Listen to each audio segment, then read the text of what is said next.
Barrett Vane's voice cut through the cold Wyoming air like a blade loud enough for every soul on that platform to hear.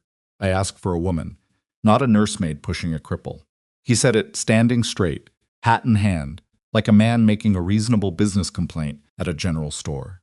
7-year-old Maisie Harrow sat perfectly still in her wheelchair, her small fingers wrapped tight around the armrests, and she did not look away from him. Not once. That little girl held Barrett Vane's gaze with more dignity than he deserved, while the crowd around her shuffled their boots and found interesting things to stare at on the ground.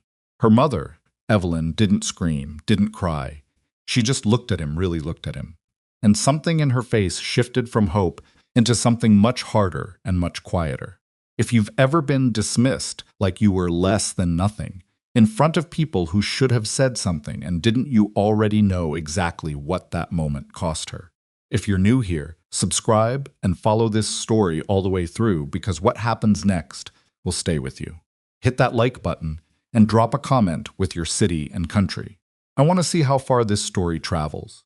Train from Omaha had been 3 days of hard wooden benches, coal smoke, and a 7-year-old who asked every 4 hours whether Wyoming would have mountains she could see from a window. Evelyn Harrow had told her yes every single time because it was true and because Maisie deserved something real to look forward to. They'd eaten the last of their packed bread somewhere in Nebraska.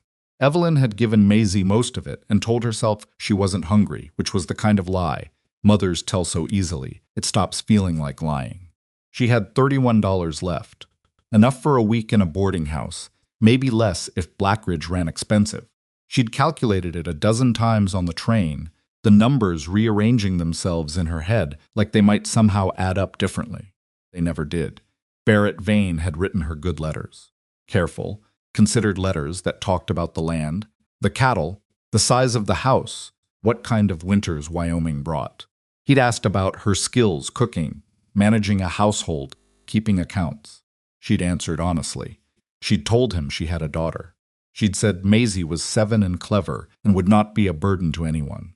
What she hadn't written, because she hadn't known how to write it without the whole letter turning into a defense of something that required no defense, was that Maisie used a wheelchair.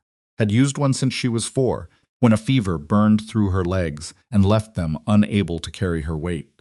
Evelyn had told herself she would explain in person. That a letter couldn't hold the full truth of who Maisie was, couldn't capture the way she remembered cattle counts down to the single head, or the way she could talk a grown man in circles when she disagreed with him, or the way she laughed, which was the kind of laugh that made everyone in a room feel like they were part of something. She had believed, maybe naively, that a man who wrote careful letters was a man who might look at the whole picture before deciding what he saw. She was wrong. Barrett Vane was standing at the far end of the platform when the train rolled in, and Evelyn had spotted him from the window broad-shouldered, well-dressed for a rancher, kind of man whose posture told you he was accustomed to people moving out of his way. She'd felt something loosen in her chest, some knot of anxiety that she'd been carrying since Omaha. He looked solid. He looked like someone who'd thought this through. She lifted Maisie's chair down first, then helped Maisie settle into it, then gathered both cases, which was an awkward, slightly undignified process that involved wedging one case under her arm and dragging the other. Porter offered to help. She thanked him genuinely. Barrett watched all of this from across the platform and did not move. That should have told her something. She pushed Maisie toward him across the uneven boards, her good boots catching on the gaps between planks, and she kept her chin up and her expression open because she had practiced this moment in her head, and in that practiced version, she'd been calm and clear and ready. Barrett's eyes went from her face to the wheelchair in the time it takes to blink. His expression didn't crumple or twist, it just closed, like a door swinging shut. "Miss Harrow," he said. Not a question. Just identifying her, the way a man identifies a piece of freight that's arrived in the wrong condition. "Mr. Vane," she said, "it's good to meet you." He looked at Maisie. He looked at the chair. He looked back at Evelyn with the particular expression of a man who has been inconvenienced and intends to say so plainly. "You didn't mention this." "I mentioned Maisie. You know what I mean." Several people on the platform had turned to look. Not obvious about it, the way people in small towns pretend they aren't watching while watching everything. A woman near the station door had gone very still. Two men in work clothes had stopped their conversation mid-sentence. Maisie sat without moving. Evelyn could feel the quality of her daughter's stillness, not frightened, not shrinking, just waiting. Maisie had learned to read rooms the way some children learn to read books, with total attention and very few illusions. "I mentioned Maisie," Evelyn said again, steadier this time. "I told you she was 7. I told you she was bright. I didn't mention the chair, because Maisie is not a chair. She is a child." Barrett's jaw moved like he was chewing something. "I need workers at that ranch. I need people who can pull their weight. I put that in every letter. I wrote you." He said it almost reasonably, which was worse than if he'd shouted. "I can't run a cattle operation carrying passengers." The woman near the station door made a small sound. Nobody else made any sound at all. Evelyn felt something she hadn't expected, not tears, not rage, but a cold and clarifying anger, the kind that burns clean rather than hot. She'd felt it once before, when a landlord in St. Louis had referred to Maisie as the unfortunate child while speaking to Evelyn as though Maisie couldn't hear. She'd felt it the time a churchwoman told her that Maisie's condition was God's way of testing the family, as though a 7-year-old's existed for the instruction of the adults around her. She felt it now, standing on a platform in Black Ridge, Wyoming, in front of a crowd that had decided to pretend they weren't watching. "Maisie," Evelyn said, quiet enough that it didn't carry far, "are you cold?" "No, Mama," Maisie said. She'd been looking at Barrett this whole time. She was still looking at him. "Then we're fine." Evelyn turned back to Barrett. She made herself look at him for a full second before she spoke, because she wanted what she said next to come from somewhere solid, not somewhere wounded. "My daughter is not damaged merchandise, Mr. Vane, and I am not a desperate woman who came here to beg to be chosen." She paused. "You can keep your ticket offer. We won't need it." She turned the wheelchair, gathered her second case, and started toward the main street of Black Ridge. Behind her, she heard Barrett say something to the nearest man, something about being deceived, about being made to look foolish. She heard a low laugh. She heard the whisper start, the way whispers in small towns always start, with one voice that gives everyone else permission. She did not stop. Her arms were shaking slightly, and her chest felt like something had cracked open in it, but her feet kept moving, and she did not stop. What she needed right now was somewhere to sit that wasn't a train, a plan that didn't involve the $31 getting any smaller, and for nobody to speak to her for approximately 3 minutes. She got none of those things. "You came a long way for a man not worth the train fare."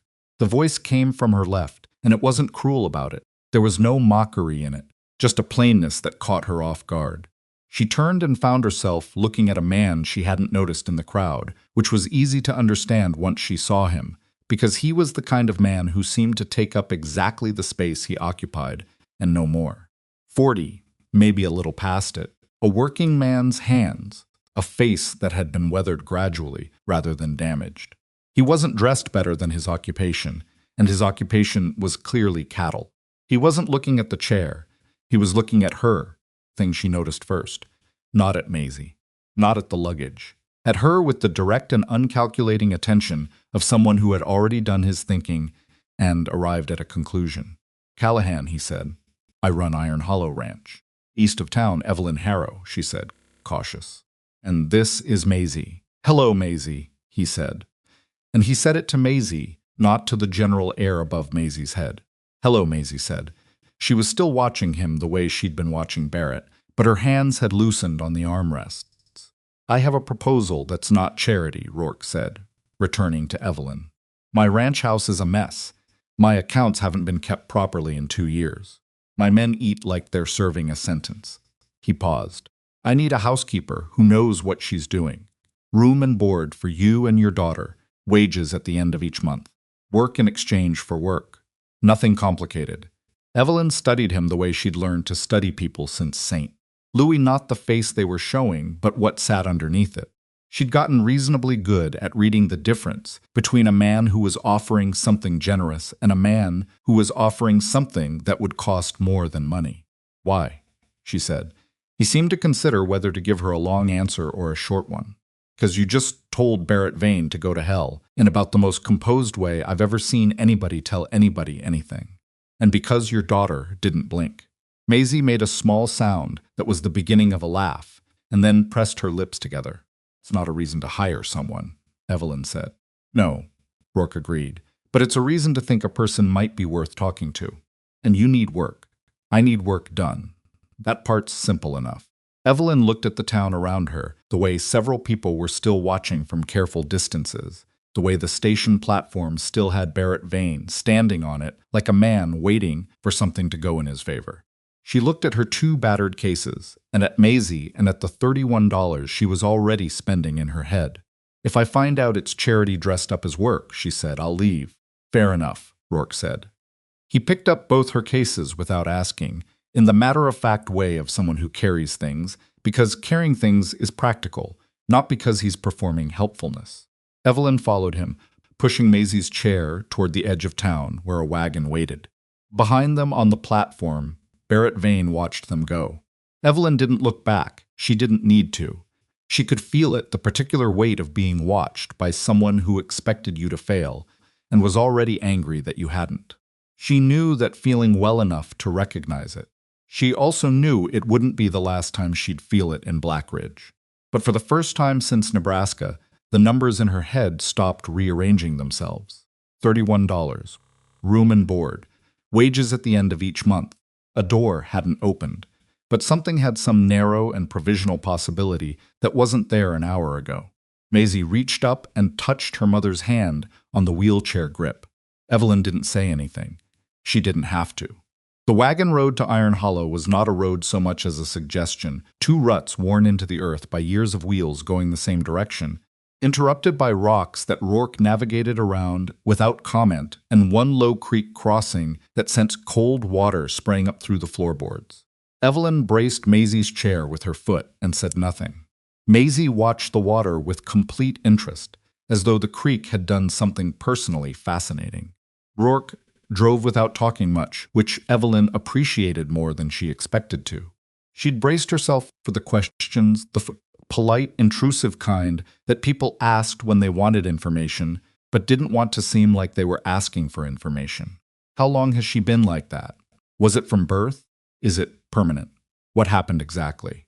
People asked those questions the way they ate at a buffet, filling their plates without much thought for whether the person being consumed was hungry themselves. Rourke didn't ask any of them. He told her the ranch had 11 hands currently, though 2 were seasonal and be gone before hard winter. He told her the main house had 4 bedrooms, one of which had a broken window he'd stuffed with rags because he kept forgetting to order glass. He told her the last woman who'd cooked for the crew was his neighbor's daughter, who'd done it as a favor for 3 weeks and had stopped coming in September when she married a man from Casper. "So what have they been eating?" Evelyn asked. "Beans. Salt pork. Whatever doesn't require judgment. Since September." Since September. Maisie looked up at her mother. Evelyn looked straight ahead. "How many men?" she asked. 9 staying through winter. 11 if the weather holds longer than we expect. And you want 1 woman to cook and manage the house. "I want 1 competent person," Rourke said, not particularly defensively. "The word woman isn't the part that matters to me." That was the second thing she noticed about him. Iron Hollow came into view around a long curve in the ruts, and Evelyn's first honest thought was that it looked like a place that had been trying hard for a long time and was recently losing. The main house was substantial 2 stories. Good bones, the kind of structure that told you someone had built it with intention, but the porch listed noticeably to one side, and 2 of the shutters hung at angles that suggested they'd given up on their hardware. The barn looked better than the house, which told her something about where Rourke's priorities had fallen since he'd been managing alone. The yard between the house and the barn was workable but not worked. Things were where they'd been left rather than where they belonged. She didn't say any of this. Rourke helped Maisie down from the wagon with a straightforwardness that startled Evelyn. No hesitation. No the careful way you handle something breakable awkwardness. Just 2 hands placed competently, and Maisie lifted and set into the chair like it was simply the next thing that needed doing. Maisie looked mildly surprised, and then immediately interested in the barn. "Is that a horse?" she said. "Several," Rourke said. You ride? I never have, Maisie said in the tone of someone filing a grievance with the universe. Rourke said, and left it there. The inside of the main house confirmed everything the outside had suggested. Kitchen was functional, but had the particular disorder of a space used by people who knew where everything was, and therefore saw no reason to put anything where it logically belonged. The pantry had been restocked recently, but without system-dried beans next to boot oil, next to cornmeal, next to a hammer that had no business being in a pantry at all. The main room had good furniture buried under the evidence of men living, without anyone telling them to hang anything up. Evelyn stood in the middle of the kitchen and did a slow, quiet inventory. Rourke watched her do it. You're calculating something, he said. Several things, she said. It's bad. It's fixable, she said. Bad and fixable are not the same thing. He showed her the rooms. The one he offered her was on the ground floor. She understood immediately that this was intentional, that he'd thought about the wheelchair and the stairs, and that he'd done this thinking before she arrived, which meant he'd done it when he offered her the position, which meant something. The room was plain but had a real bed and a window that faced east and actual curtains that almost matched. The room next to it was small enough to be called generous only by a generous person, but it had a second cot and its own small window, and Maisie wheeled into it and said, with the absolute authority of a 7-year-old who has been sleeping on train benches for 3 days, this one is mine. Appears so, Rourke said. That night Evelyn cooked the first real meal Iron Hollow's crew had eaten in longer than any of them wanted to admit. She used what was in the pantry dried beans that she'd started soaking the moment she understood what she was working with. Salt pork, cornmeal, dried apples she found behind a sack of flour. It wasn't elaborate, it was hot, and it was enough, and it was seasoned, which apparently was enough to produce a silence around the long table that she could only describe as reverent. 9 men ate without talking, which was unusual enough that the man sitting closest to the kitchen door, a broad-shouldered veteran hand named Silas Crow, somewhere past 50, with a face that had clearly made most of its major decisions, decades ago looked up midway through his bowl and said, "You put something in here." "Salt," Evelyn said. "Pepper. An onion. Things that were in your pantry." "We had an onion?" "You had 4. Silas looked at the man next to him like this was information that changed his understanding of recent history.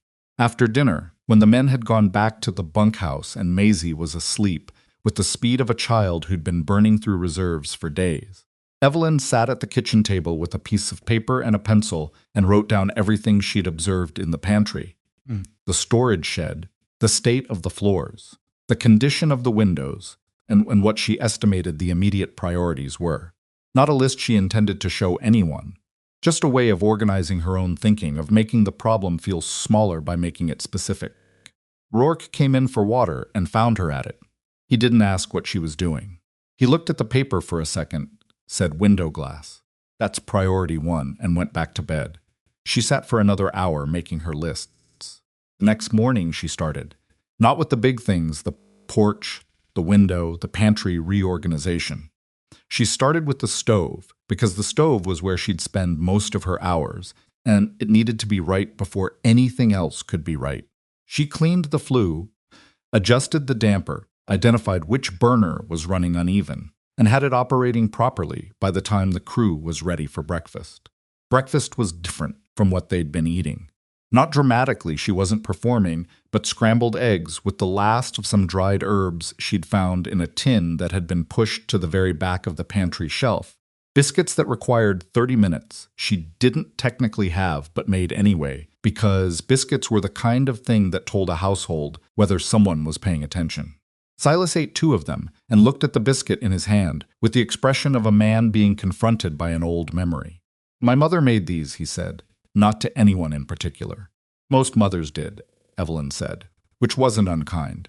Within the first week, she had reorganized the pantry by category and frequency of use, convinced Rourke that the broken window needed addressing before it became a broken wall, inventoried the winter supplies against what she estimated 9 men would consume, identified a 3-week shortfall in cornmeal and a significant gap in preserved vegetables, and established a schedule for meals that the crew adapted to with the uncomplaining flexibility of men who understood that things were simply better now, and asking why might cause it to stop.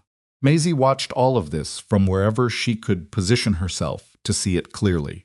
She was not a passive child, and she was not a child who accepted being on the periphery of things without registering her dissatisfaction. By the third day, she had established that she could navigate most of the main house's ground floor without help, that the kitchen threshold was too high and needed a board to bridge it, and that the route from the back door to the barn had 3 places where the ground was rough enough to make the chair difficult. She told Evelyn all of this in the matter-of-fact tone she used for reporting genuine problems, as opposed to the slightly more pointed tone she used when she was making sure adults understood she was unhappy about something. Evelyn mentioned the threshold to Rourke. He put a board in the next morning. He didn't make a production of it. He just put the board in. That was the third thing she noticed. What happened with Silas and Maisie came about through a kind of gravitational process that nobody planned. Silas was the longest-serving hand at Iron Hollow. He'd been there before Rourke bought the place, had known the previous owner, and had accumulated the particular authority of someone who has outlasted every other version of the thing he's part of. He didn't talk much, and he moved with the economy of someone who'd learned decades ago not to spend energy on things that didn't need it. He was not, as far as Evelyn could observe, a man who was especially comfortable with children. Maisie appeared not to notice this. She began appearing at the barn doors at the time when Silas was doing his morning count, which he conducted by moving through the herd and keeping a tally in his head that he then reported verbally to Rourke or the foreman. It was a perfectly functional system. It was also entirely dependent on Silas's memory, which at 50-something was still reliable, but was, as Maisie pointed out to him on the 4th morning, only as good as Silas being there. "What if you were sick?" she said. Silas looked at her. "I don't get sick. Everyone gets sick. Not me." "That's not a system," Maisie said. "That's a gamble." Silas stared at this 7-year-old for a long moment. Then he walked back to the barn, got a scrap of paper from the tack room, came back, and sat down on the fence rail with the patience of a man who had decided that this was happening whether he liked it or not. "Write down what I say," he told her. By the end of the week, Maisie had a proper tally chart. By the end of the 2nd week, she was doing her own independent count and comparing it to Silas's at the end of the morning. When they differed, they went back through together to find the discrepancy, which was, and this was something Silas did not advertise more often in his count than in hers. Evelyn watched this happening and understood that something more significant than a cattle count was taking place. Maisie was not being managed. She was not being given something to do to keep her occupied and out of the way. She was doing actual work that the ranch actually needed, and the man supervising her was treating the work seriously because the work was serious. She didn't say anything to Rourke about it, but she noticed that he noticed. The first sign that Blackridge was watching came in the 2nd week, when Evelyn went into town for supplies. She'd made a detailed, organized list with estimated costs and alternatives where pricing might run high, and she took the wagon herself while Maisie stayed at the ranch with Silas's mild supervision. She'd been in Blackridge once, since arriving, briefly, and had registered the way certain women's eyes followed the wagon without quite meeting hers. The general store was run by a man named Phelps, who was professionally pleasant in the way of people who will be professionally pleasant to anyone who is paying. He filled her order without incident. It was at the door on the way out that she ran into Margaret Dort, who was the wife of the town's only physician and who had, Evelyn would later learn, the social position in Blackridge that comes from being connected to necessary services. Margaret Dort looked at Evelyn with the careful assessment of a woman who had already formed an opinion and was deciding how much of it to share. "You're the one Barrett brought out," she said. "Barrett didn't bring me," Evelyn said.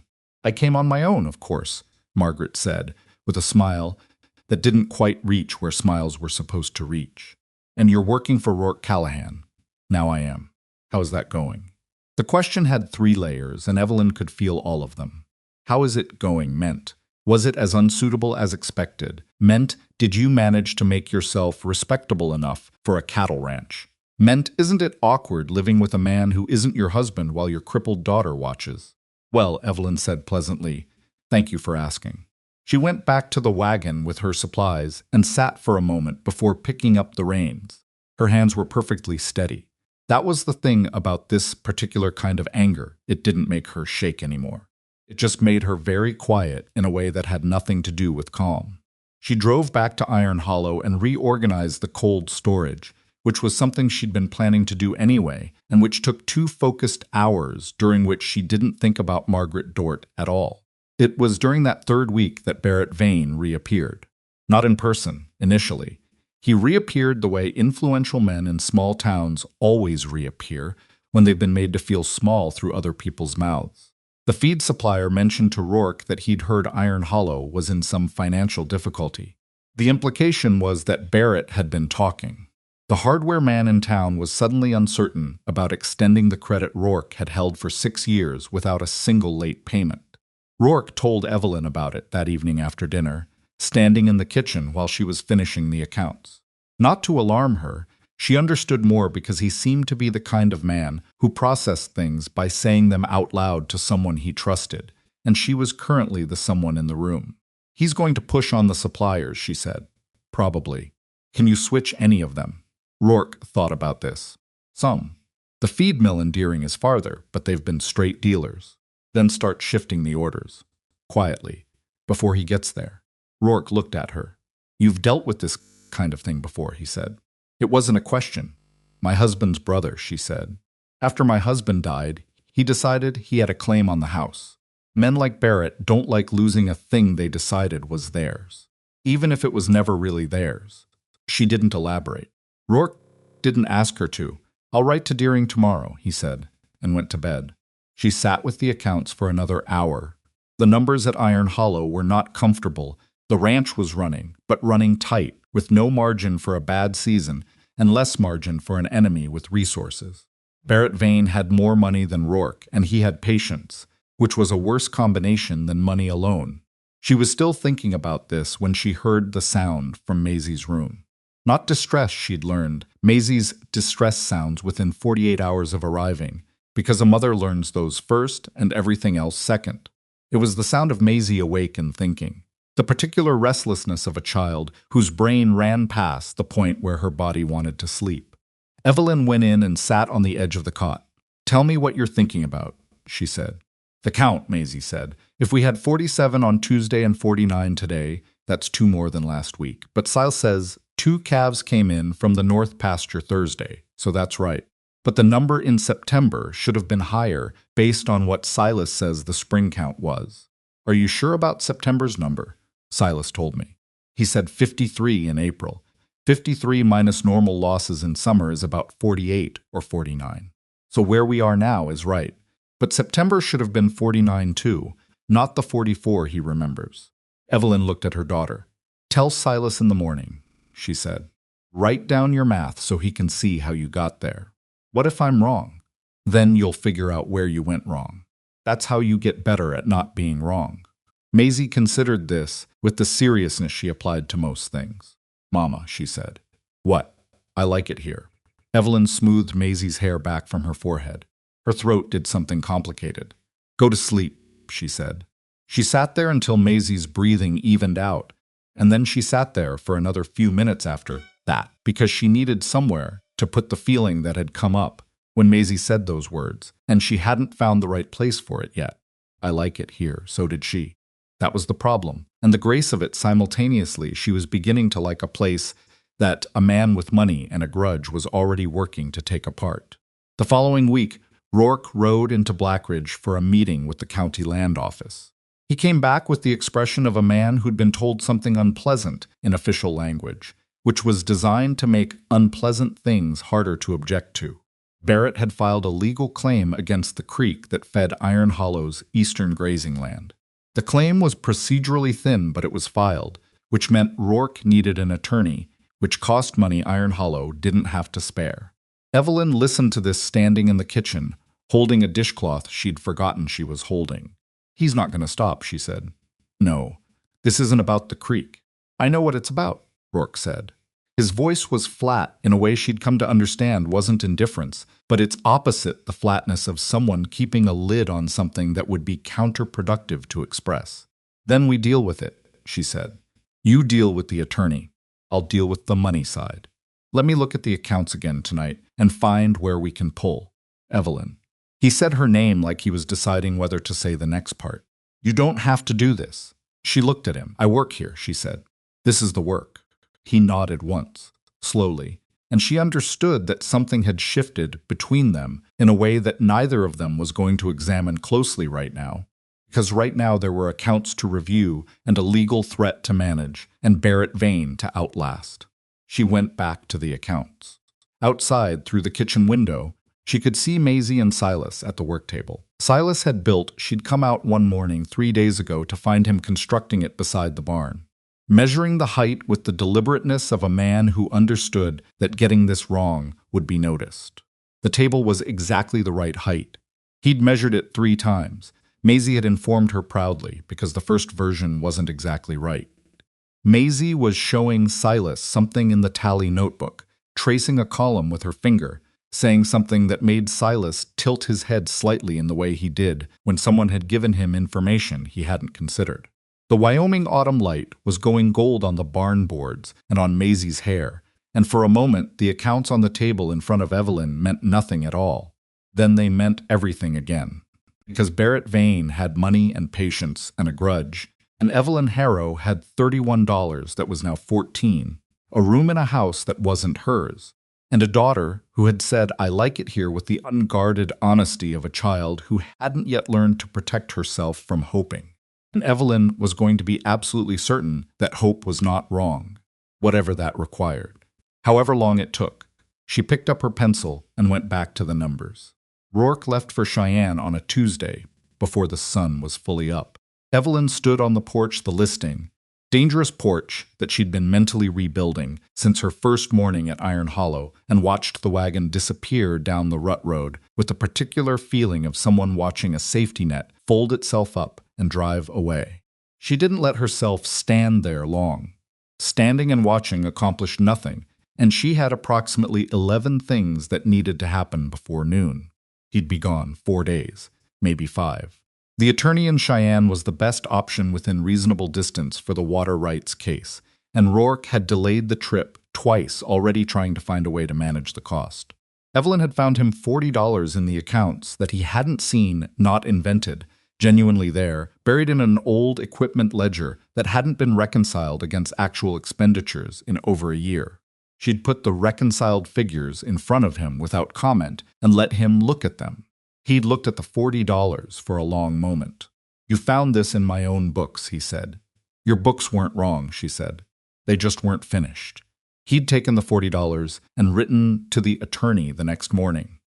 Now he was gone, and Evelyn turned back into the house to start breakfast, and the porch shifted slightly under her feet in its usual way, and she made a mental note, the same mental note she'd been making for 3 weeks. That the porch was a problem that was going to become a crisis if nobody addressed it before the ground froze. The first 2 days went the way she expected. The crew ran without Rourke the way a clock runs, without someone winding it adequately, on stored momentum, with a gradual drift that everyone noticed and nobody mentioned. The foreman, a lean and taciturn man named Odell, managed the cattle work competently, but had no capacity for the 40 smaller decisions that Rourke usually absorbed without appearing to notice he was making them. These decisions migrated to Evelyn by default, partly because she was the one the men were most comfortable approaching, and partly because she'd proven in the past 3 weeks that her answers were generally worth something. She didn't mind. She'd been managing the invisible machinery of a household since she was 19, and the invisible machinery of a cattle ranch wasn't fundamentally different. It was logistics. It was priority assessment. It was knowing which problem would still be a problem tomorrow and which one needed handling in the next hour. The cattle were the third day's problem. It started with a sound, the particular low, directionless commotion of a herd that has found an opening it wasn't supposed to find. Evelyn was in the kitchen when she heard it, and she didn't know enough about cattle to interpret the sound precisely, but she knew enough about problems to understand that it was one. She went to the back door and called for Odell, who was already moving toward the north pasture at a pace that confirmed her assessment. A section of the northern fence had given out sometime in the night old posts a hard freeze, and the combined weight of 23 head pushing against the weak point had done what physics eventually does to all neglected infrastructure. The cattle were out into the neighboring land, which was currently unoccupied, but which shared a border with a property Barrett Vane had been quietly acquiring interest in since fall. Odell got the hands moving immediately. Evelyn organized what she could from the ranch side, making sure the replacement post materials were located and accessible. Ensuring two of the younger hands who weren't needed for the roundup were doing something useful rather than standing around adding to the confusion, and keeping a running count of what Odell reported back so she could tell Rourke exactly what had happened and when he returned. Maisie tracked it all in the tally notebook. It took the better part of the morning to get the herd back, and another 3 hours to get the fence section rebuilt to a standard that would hold through winter. 2 men came back with hands too cold to grip properly. Evelyn had hot coffee and food ready, which she'd been preparing in the gaps between the other 12 things she'd been managing, and nobody asked how she'd managed to do all of it simultaneously, because by now they'd largely stopped being surprised. Silas came in last, stamping mud from his boots at the door, and accepted a cup without preamble. "Odell's going to want to check the south fence line tomorrow," he said. "I know," Evelyn said. "I already wrote it on the list."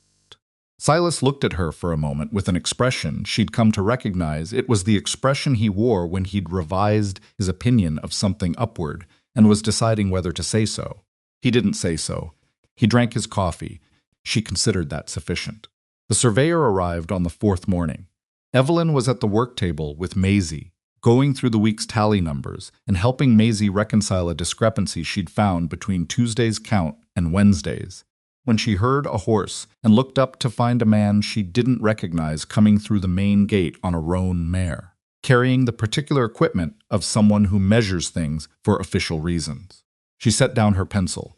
"Stay here," she told Maisie. "What's happening?" "I don't know yet," Evelyn said, which was honest. "Stay here while I find out." She walked out to meet the man before he reached the barn. He was somewhere in his 40s, with a surveyor's transit over one shoulder and a document case under his arm, and he introduced himself as a Mr. Ames from the County Land Office, conducting a survey of the eastern boundary in connection with a pending water rights claim. Evelyn looked at the document he produced. She looked at it carefully, which took longer than he seemed to expect. The document referenced the water rights claim Barrett had filed, authorized a survey of the eastern boundary.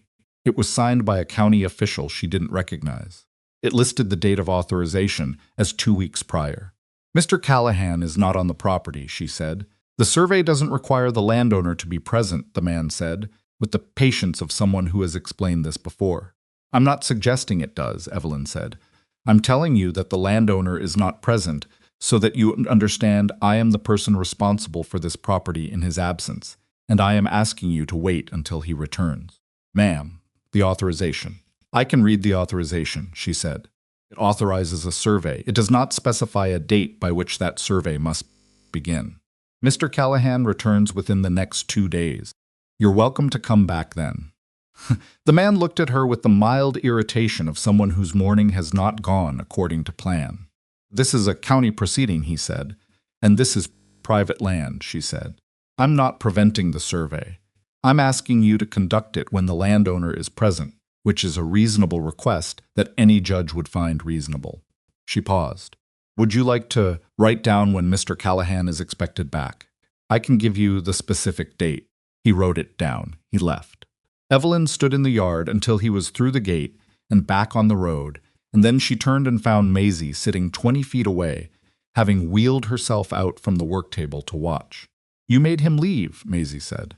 "I asked him to come back at a better time. He didn't want to." "No," Evelyn agreed, "he didn't. But he went anyway." "Because I was right," Evelyn said. "Being right doesn't always work, but it worked today." She looked at her daughter. "Write down what you saw. The time, the man's name, the document he showed me. Write all of it." Maisie was already opening the notebook. Evelyn went back inside and wrote her own account of what had happened, with the time and the specific language of the authorization document as best she could reproduce it from memory. And then she wrote a separate note addressed to Rourke, explaining everything, and put it where he'd find it the moment he walked through the door. Then she started on dinner because 9 men still needed to eat. It was the fever that came for Maisie that she hadn't prepared for. Not because she hadn't thought about Maisie getting sick, she'd thought about it constantly. The way mothers think about the specific disasters they're most afraid of, running the scenario enough times that they hope rehearsal provides protection. But Maisie had been so relentlessly well since they'd arrived at Iron Hollow that Evelyn had in the past 2 weeks relaxed her vigilance by precisely enough to be caught off guard. She noticed it at dinner. The way Maisie ate less than usual, not ostentatiously. Maisie was not the kind of child who made a performance of feeling bad but measurably less. And with a quality of attention that was slightly dimmed, like a lamp turned down by 1 notch. Evelyn felt her daughter's forehead after dinner with the back of her hand and felt the heat before her palm fully made contact. "How long?" she asked. Maisie shrugged, which meant since at least this afternoon. "Why didn't you say something?" "You were busy," Maisie said. Not as a reproach, just as information. That landed somewhere in Evelyn's chest and didn't move for a while. She settled Maisie in her room with extra blankets and a damp cloth for her forehead, went back to the kitchen for water to heat, came back, and began the long arithmetic of fever management that she'd performed enough times to know by feel. Maisie's fevers tended to climb fast, and then plateau, which was the pattern the doctor and Saint Louis had told her to watch for, and which Evelyn had learned to treat with consistent cooling and fluids rather than panic. She did not panic. She sat beside Maisie's cot through the evening, while Maisie drifted in and out of the thick, restless sleep of a child fighting something, and she kept the cloth cool and the water coming. And she answered the questions Maisie asked in her half-awake state with the truthful calmness that Maisie had always needed from her, not reassurance, exactly, but honesty delivered without alarm. "Am I bad sick?" Maisie asked. "Sometime around 9 o'clock. "Medium sick," Evelyn said, "the kind you come out of." "How do you know?" "Because I know what bad sick looks like, and this isn't it." Maisie was quiet for a moment. "You'd tell me." "I would always tell you," Evelyn said. Maisie slept. Silas appeared at the door around 10, which surprised her. He stood in the hallway with his hat in his hands and said, in a voice he was keeping very controlled, "How is she?" "Fever," Evelyn said. "Manageable. She'll be worse tomorrow morning and then better by afternoon, if the pattern holds." He nodded. He didn't go immediately. "She was outside too long yesterday," he said. "During the fence work, I should have sent her in." Evelyn looked at him. "Silas, Maisie gets fevers. She's gotten them her whole life. This isn't from being outside. She was cold. She's been cold before." She kept her voice level because she could see that he was carrying something he didn't have vocabulary for, and accusing him of causing this wouldn't help either of them. "She's going to be fine. I've sat through worse with her. Go sleep." He went. She heard his footsteps stop at Maisie's door for a moment before continuing on. The night was long the way those nights always are, not eventful, just endless. Measured in the small intervals between checking temperature and turning the cloth and watching the quality of breathing and doing the math of when to be worried versus when to be simply vigilant. She'd learned to read Maisie's fever in the sound of her breathing years ago, and she read it now like a language she was fluent in, listening for the changes that meant the climb was leveling off. It leveled around 3 in the morning. Evelyn sat back in the chair and let out a breath that had been waiting for hours. By morning, Maisie's temperature was still elevated but coming down, and by mid-morning she was awake and demanding to know if the overnight count had been done without her. Evelyn told her it had been done by one of the other hands and that Silas had made him do it twice to be sure. Maisie found this personally offensive in a way that seemed to Evelyn like a reliable indicator of recovery. Rourke came back that afternoon. He came through the door with the look of someone who'd spent too many hours in a wagon and been told too many complicated legal things in a row. And he stopped inside the doorway and looked at Evelyn with the instinctive assessment of a man who'd learned to read whether something was wrong by reading the room rather than waiting to be told. "What happened?" he said. "Fence went in the north pasture. Herd got out. We got them back. A surveyor showed up from the land office. I sent him away and told him to come back when you were here. And Maisie had a fever. She's better." Rourke absorbed this. "You sent the surveyor away. I asked him to return when you were present. I documented everything and wrote you a full account." She indicated the folded papers on the kitchen table. I also wrote down the name on his authorization document and the county official who signed it, in case it's relevant to what the attorney told you. Rourke picked up the papers.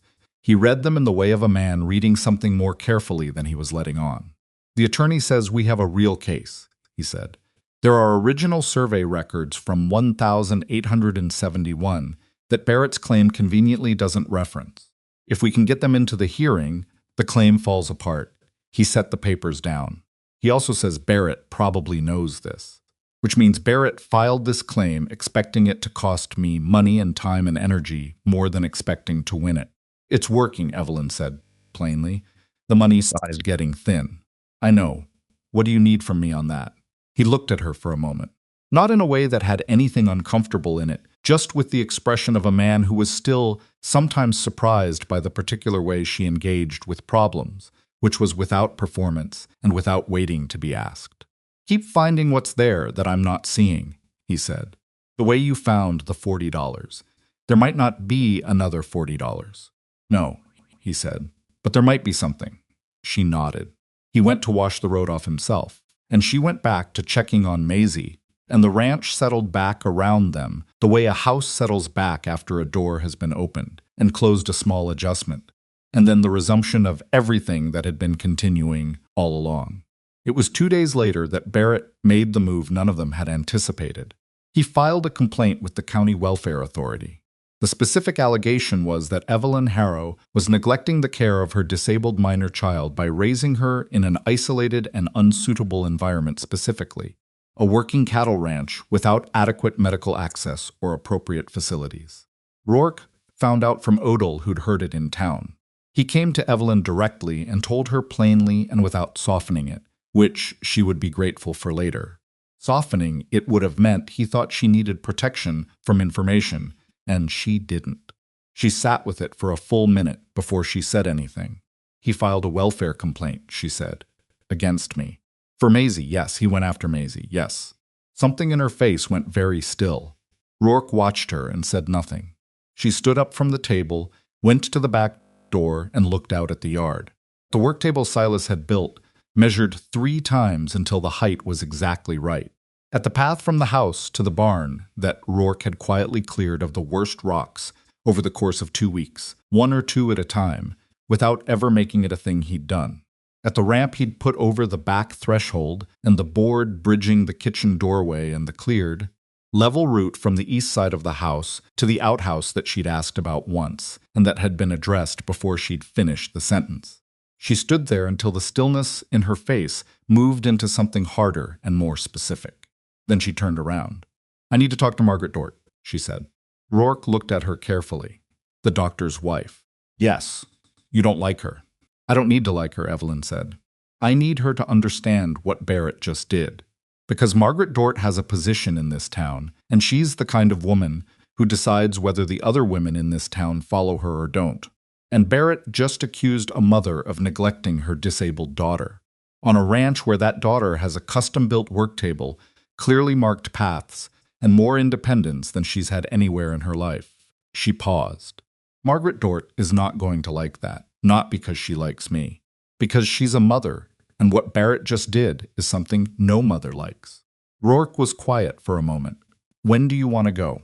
Tomorrow, she said. I want to talk to the doctor, too. He's seen Maisie. He came out for the fever. He knows her condition. His statement would matter. I'll drive you. I can drive myself. I know you can, he said. I'll drive you. She looked at him. He held her gaze without apology. All right, she said.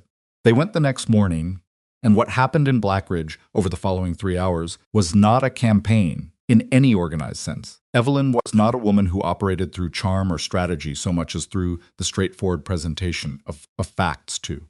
People who had the capacity to think clearly about them.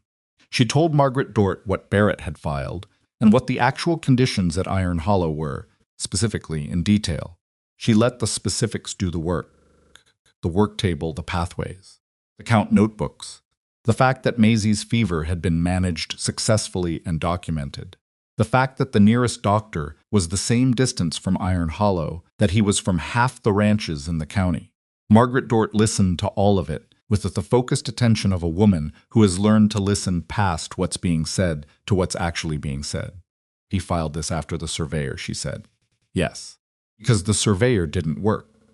That would be my understanding, Evelyn said. Margaret Dort set down her cup. Something in her expression had settled into a decision. I'll talk to Vera Hutchins and the Pettigrew women, she said. Evelyn didn't know who these people were specifically, but she understood what it meant that a network was about to be activated. He's gone too far. People in this town have been willing to let Barrett be Barrett when it suited them, but going after a child is a different thing.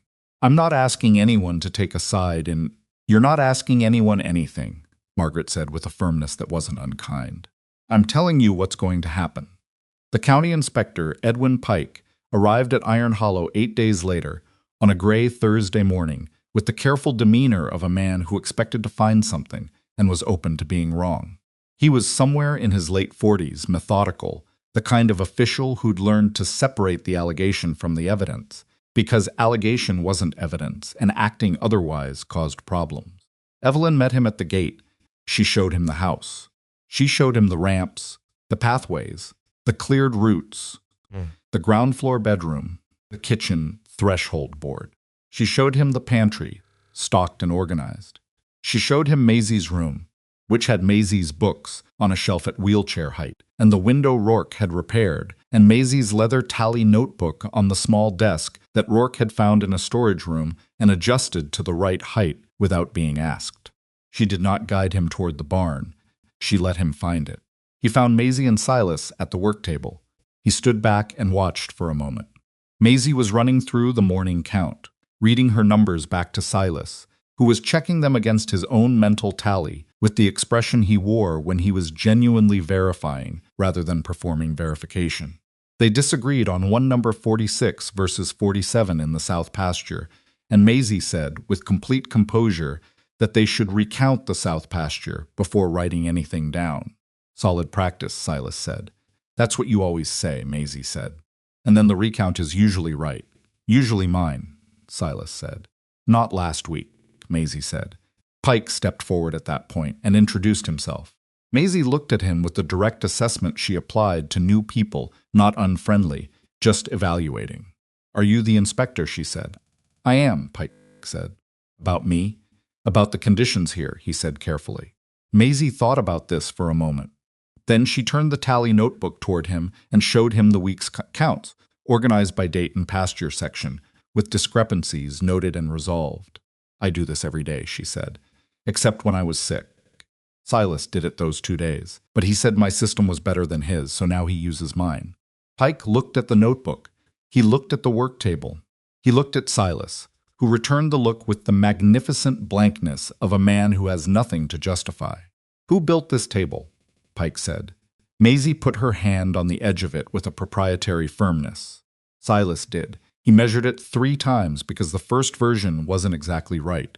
Pike opened his notebook. He wrote something in it. He closed it.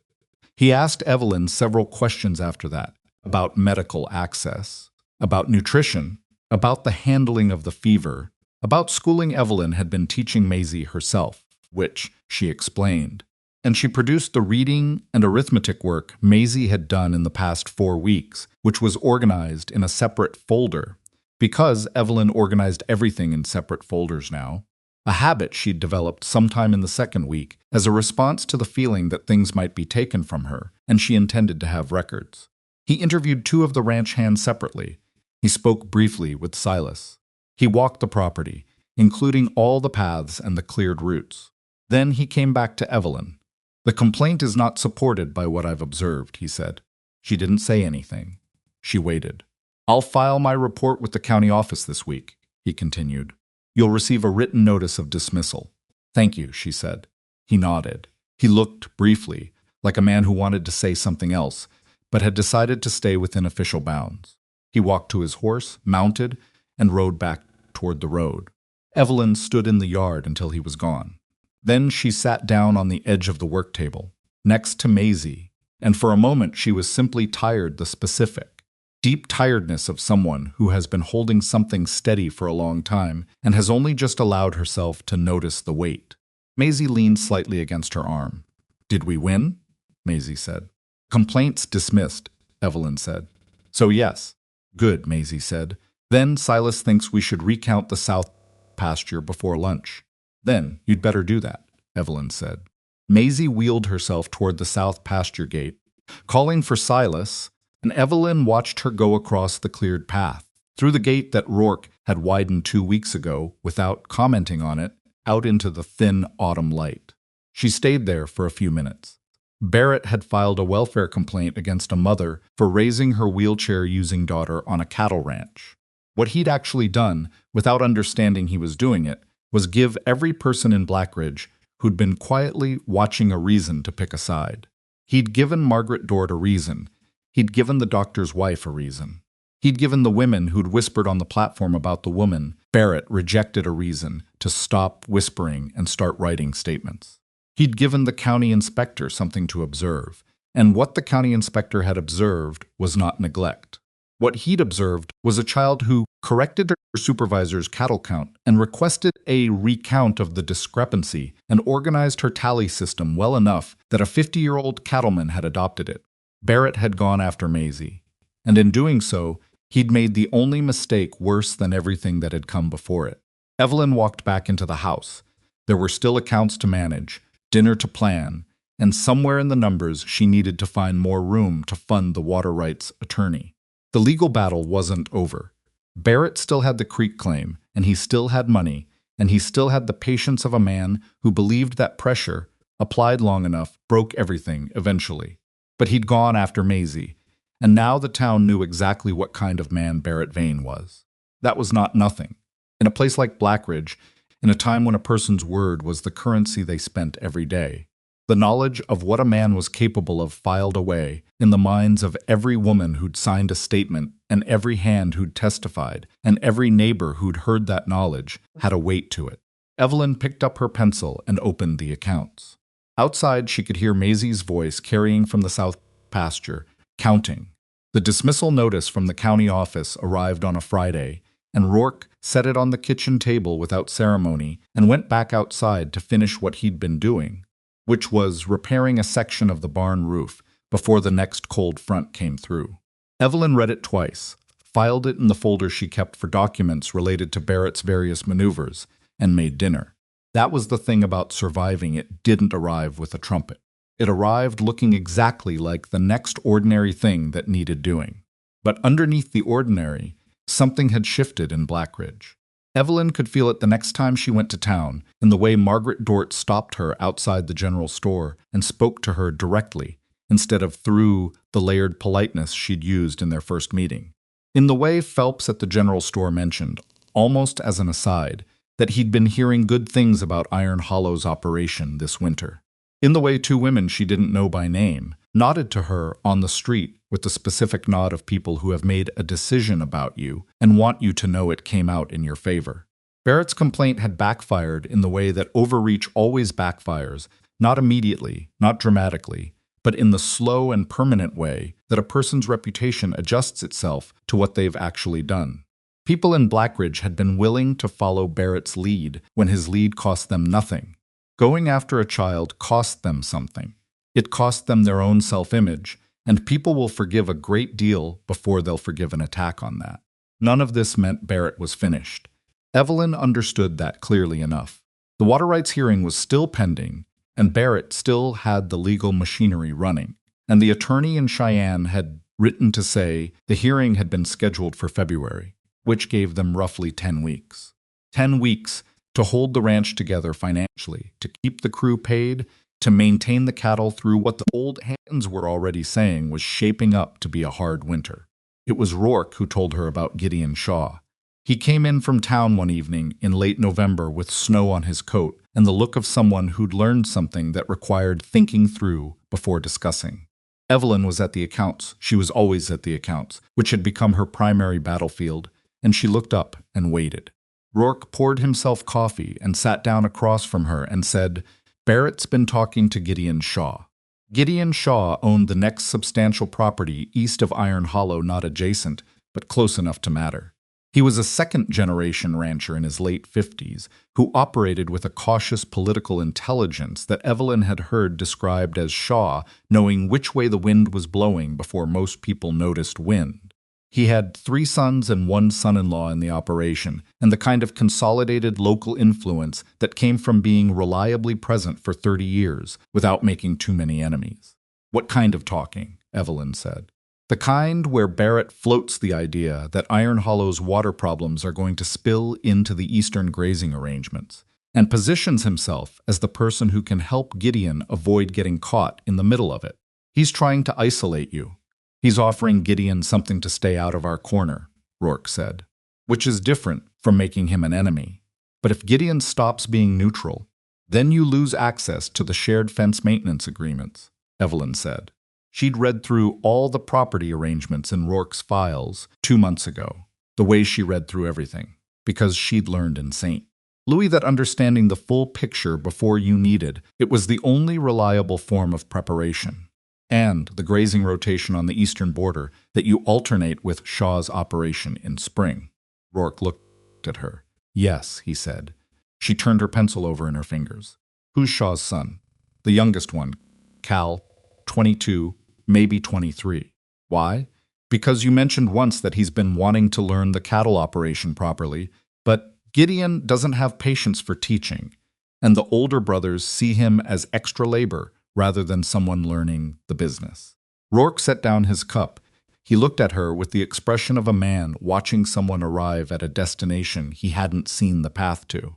"You're thinking about offering him a season here," Rourke said. "I'm thinking that a young man whose father is being courted by Barrett Vane might find it useful to spend some weeks at a ranch that operates differently than Barrett does," Evelyn said. "Not to manipulate Gideon, because Cal Shaw deserves to be taught by someone who will take it seriously. And because if Gideon Shaw watches his son come back from Iron Hollow having actually learned something, he might think differently about whose side of a fence he wants to stand on." "That's a long play," Rourke said. "Barrett's filing legal claims and pressuring suppliers and recruiting neighbors," she said. "Everything he does is a long play. Fighting him short is fighting him on ground he chose." Rourke was quiet for a moment. "I'd have to approach Gideon myself," he said. "If it comes from you, it sounds like a scheme." "It is a scheme," Evelyn said. "Best ones are. But it should come from you." "Yes." He almost smiled. It was the specific, almost smile she'd catalogued over the past weeks, the one that appeared when she'd said something he recognized as true, but hadn't expected to hear, stated that plainly. He rode to Shaw's property the following Tuesday. He came back that evening with the information that Cal Shaw would arrive at Iron Hollow the first week of December for a stay through January, in exchange for regular work wages and Rourke's agreement to treat the arrangement as a proper apprenticeship rather than just a body to fill gaps. Gideon, Rourke reported, had been considering Barrett's overture for roughly 10 days. After Rourke's visit, he stopped considering it. "Did he say that directly?" Evelyn asked. "He said he'd always thought Iron Hollow was a straight operation," Rourke said. "In this county, that's direct. December came in hard, and the snow settled like it meant to stay. Cal Shaw arrived as promised on a Monday, with a good horse and a willingness to work that was more genuine than Evelyn had expected, from a young man who'd grown up with the particular burden of being the youngest in a family operation, which was usually either to become the most adaptable person in the room or the most resentful, and occasionally both. Cal was adaptable. He had his father's careful watchfulness and something else, something that took Evelyn a few days to identify, which was a fundamental fairness of temperament. He didn't assume he knew things he didn't know, which at 22 was rarer than it should have been. He also wasn't sure what to make of Maisie. Most adults who came to Iron Hollow fresh went through a version of this, an initial adjustment period, during which they recalibrated their expectations of what a 7-year-old in a wheelchair was likely to do and say and know. Some people adjusted quickly, some took longer. Cal Shaw stood at the work table on his second morning and watched Maisie correct Silas's south pasture count with the specific expression of someone watching something that didn't match the category they'd filed it under. 7? He said to Silas, quietly, while Maisie was absorbed in her notebook. 7, Silas confirmed. And she does it every morning, Silas said. Don't embarrass yourself by arguing with the numbers. Cal looked at Maisie with a new kind of attention after that, not the slightly uncomfortable awareness that preceded figuring out how to interact with her, but genuine curiosity, kind that comes from recognizing that you've underestimated something and finding that interesting rather than inconvenient. Maisie noticed the shift. She noticed everything. She began explaining her counting system to Cal over the following week with the thoroughness she applied to things she cared about, which meant she explained not just the system, but the reasoning behind it and the places where the system had adjustment and what those adjustments had revealed about the cattle patterns. Cal listened with the quality of attention that meant he was actually processing rather than waiting for a pause to respond, and he asked questions that were genuinely good questions, and Maisie regarded this as satisfactory. Evelyn watched all of this and said nothing. The winter pressed down on the ranch with the indifferent weight of a Wyoming winter, which was not the romantic cold of places that get snow occasionally, but the serious, structural cold of a landscape that had been doing this for longer than anyone living had been watching. The crew moved with the efficiency of people who understood that efficiency was not optional, that the difference between managing winter properly and managing it poorly was measured in livestock, and sometimes in more than that. Evelyn had made sure they were prepared in the ways she could control. The winter supplies she'd inventoried in October were accurate. The shortfall she'd identified in cornmeal had been addressed. The firewood situation, which she'd flagged to Rourke in mid-November, had been remedied with 2 weeks to spare. These were not dramatic victories. They were the small, invisible kind that nobody celebrates, because the alternative running short of cornmeal in January, or discovering the wood stores inadequate in February, was simply not something that happened. And things that don't happen don't get acknowledged. She'd stopped needing acknowledgement for them sometime in November. She just needed them to not happen. It was during the second week of December that Rourke found her on the porch. Not doing anything useful, she'd come out for cold air and clarity, which she needed sometimes when the accounts had been staring back at her for too long and her own thinking was starting to circle. Porch was still not fixed, and she'd learned to stand on the left side near the door where the list was least severe. Rourke came out and stood beside her, and they were both quiet for a while, which was something they'd gotten competent at, the particular quiet of two people who didn't need to fill it. "I've been thinking about what you said," he said, "about Barrett fighting Long." "What about it?" "I've been fighting him wrong," Rourke said. "I've been treating every move as a separate problem. The suppliers, the surveyor, the legal claim, the Shaw thing. I've been managing each piece." "That's not wrong," Evelyn said. "It's not enough," he said. "He's not going to stop because we survive his attacks. He's going to stop when it costs him more to keep going than to quit." He looked out over the dark yard. "The hearing is the one. If we win the hearing cleanly, not just dismiss the claim, but demonstrate in front of a judge that his claim was manufactured, he loses something he can't replace in this county. His credibility," Evelyn said. "He's already losing it. Complaint against you accelerated that. But a judge dismissing his water claim and ordering costs against him," Rourke paused. "That's a different kind of losing. That's public and official, and nobody in this county can pretend they didn't see it." "What does the attorney say about the original survey records?" "He's been trying to locate them in the state archives. They were filed in 1871 as part of the original land grant documentation. Barrett's claim works by ignoring them by referencing only the 1879 boundary survey, which didn't cover the creek question directly." Rourke turned toward her. "If we walk into that hearing with the 1871 records, the claim collapses. But locating 30-year-old state archive documents is not a fast process. How much time does the attorney need?" "He says he can have an answer by mid-January. Either he has them or he doesn't. And if he doesn't, then we argue on the merits of the 1879 survey alone, which is possible but harder. We win on weaker ground." Evelyn thought about this. Cold was sitting against her face in a way that made everything feel clarified, which was why she came out here. "What's it going to cost?" she said. "All of it. The attorney, the filing fees, getting to the hearing." Rourke told her the number. She filed it away against what she knew was in the accounts. "I can find half of it," she said. maybe a little more. The rest needs to come from somewhere else. I know, he said. I've been thinking about the spring cattle sale.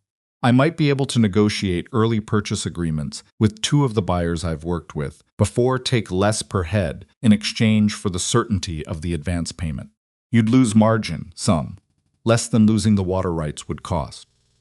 She considered it. Talk to them after the new year. Before the hearing date, give them time to think. What I was thinking. They stood in silence again. The cold had moved past uncomfortable into the territory, where it was simply the condition of things, not a complaint, but a fact. Rourke, she said. Yeah, after your wife died. She stopped, because she hadn't planned to say this and wasn't sure she should continue. Say it, he said. Not unkindly. How long was it before you let things get the way they were when I arrived? She meant the pantry with the hammer in it, and the unfiled accounts, and the men eating salt pork like they were serving a sentence. She meant the house that had good bones and was losing the argument with itself. He thought about it honestly, which she appreciated. About a year, he said. The year after she passed, I kept things up because keeping things up was I don't know. A way of still being in the same life, and then somewhere in the second year I stopped noticing, and by the third year not noticing had become the habit. What was her name? Clara. Did she manage the house the way I do? No, he said, without hesitation. Clara was better with the cattle. She could read a herd the way Maisie reads the count instinctively. The house was something she did because it needed doing, not because she had a gift for it. He was quiet for a moment. She would have liked Maisie. Evelyn felt something move in her chest. You don't talk about her much, she said. Neither do you. About your husband. No, she agreed. Do you want to? She thought about it. Not tonight, she said. Maybe sometime. All right, he said. They went back inside. The weeks between that conversation and Christmas moved with the concentrated momentum of people who have too much to do and have made a collective decision to do it. Cal Shaw turned out to be genuinely useful in ways that went beyond filling a labor gap. He had a mechanical intelligence that applied itself to the problems of equipment maintenance with the same focused attention Maisie applied to her tally system, and 2 of the things that Rourke had been managing around rather than repairing got actually repaired for the first time in years. Maisie decided Cal was acceptable, which she communicated by explaining to him the full history and methodology of her tally system in a 2-hour session that he sat through with an attention span that Evelyn found genuinely impressive for a 22-year-old being lectured by a 7-year-old. She's going to run something someday, Cal said to Evelyn afterward, in the tone of a man making an observation rather than a compliment. Yes, Evelyn said, she is. Christmas at Iron Hollow was not elaborate. Evelyn had not expected it to be, and had not tried to make it something it wasn't, which she'd learned was the surest way to make a holiday feel hollow. She made a good meal.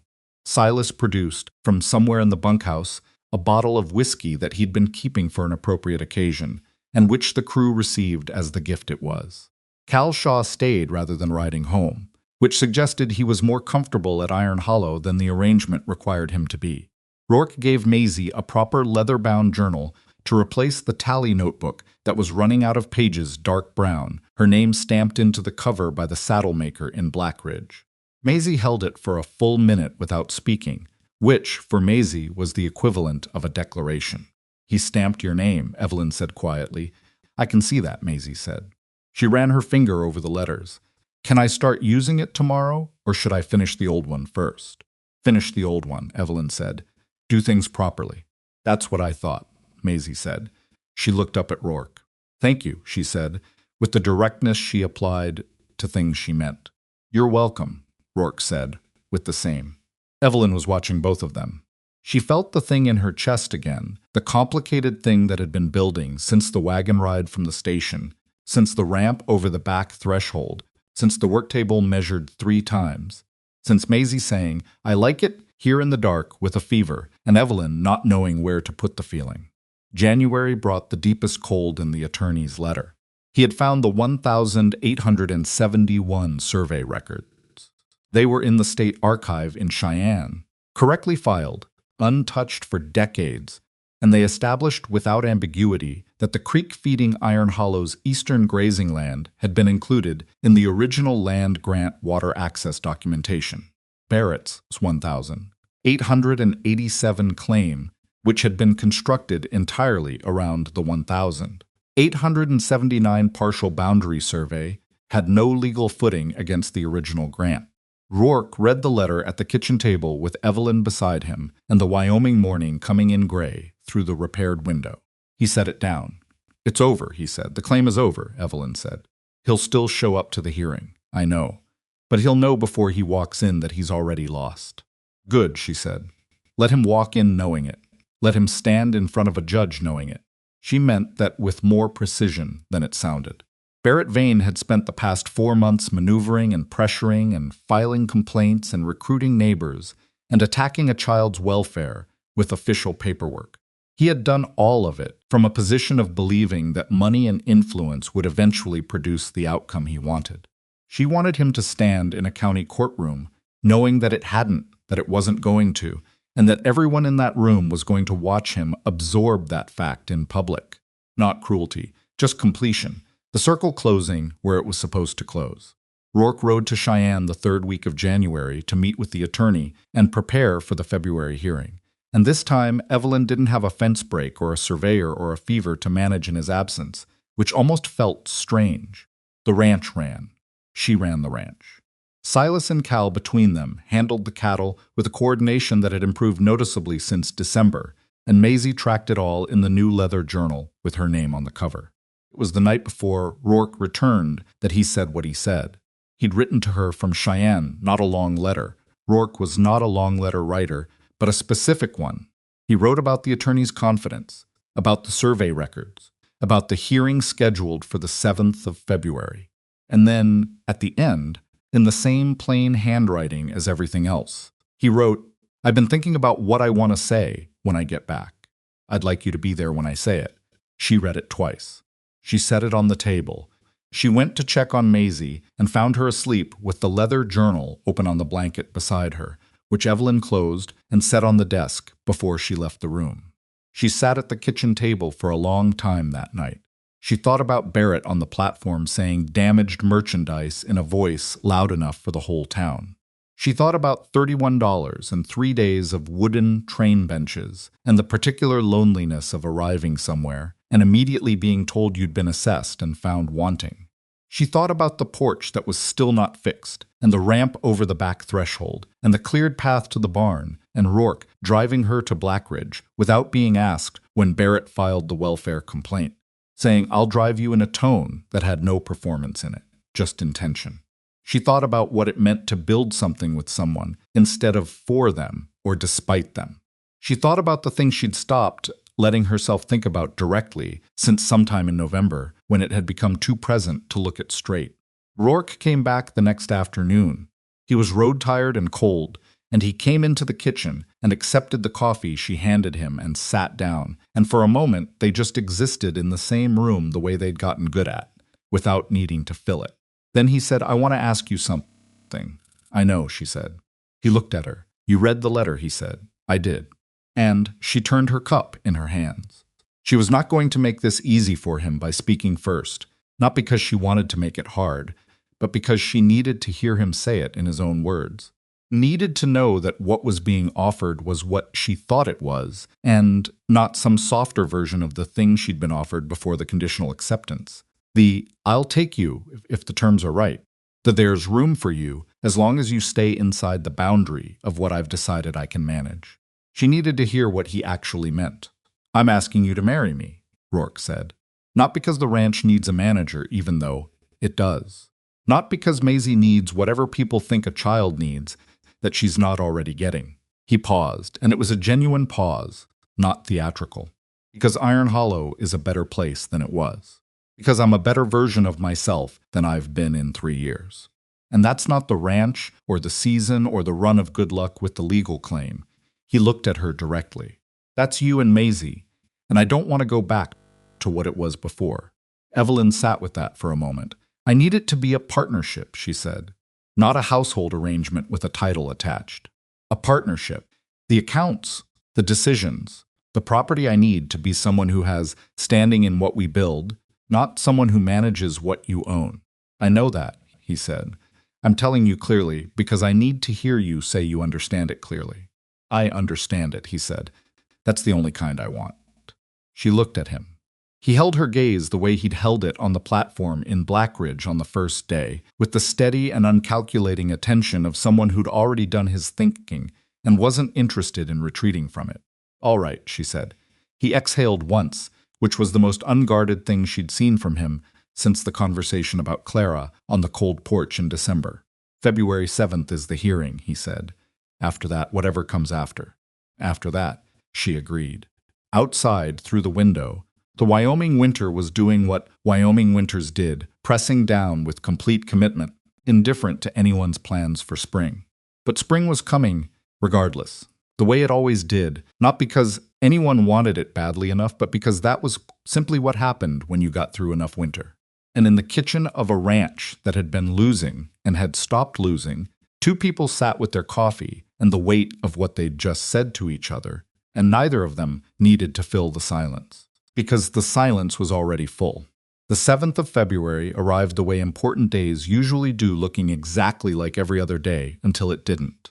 Evelyn was up before light, the way she'd been up before light every morning since October, but this morning she stood at the kitchen window for a few minutes longer than usual, watching the dark over the eastern pasture and doing the particular arithmetic that had nothing to do with accounts or cattle counts.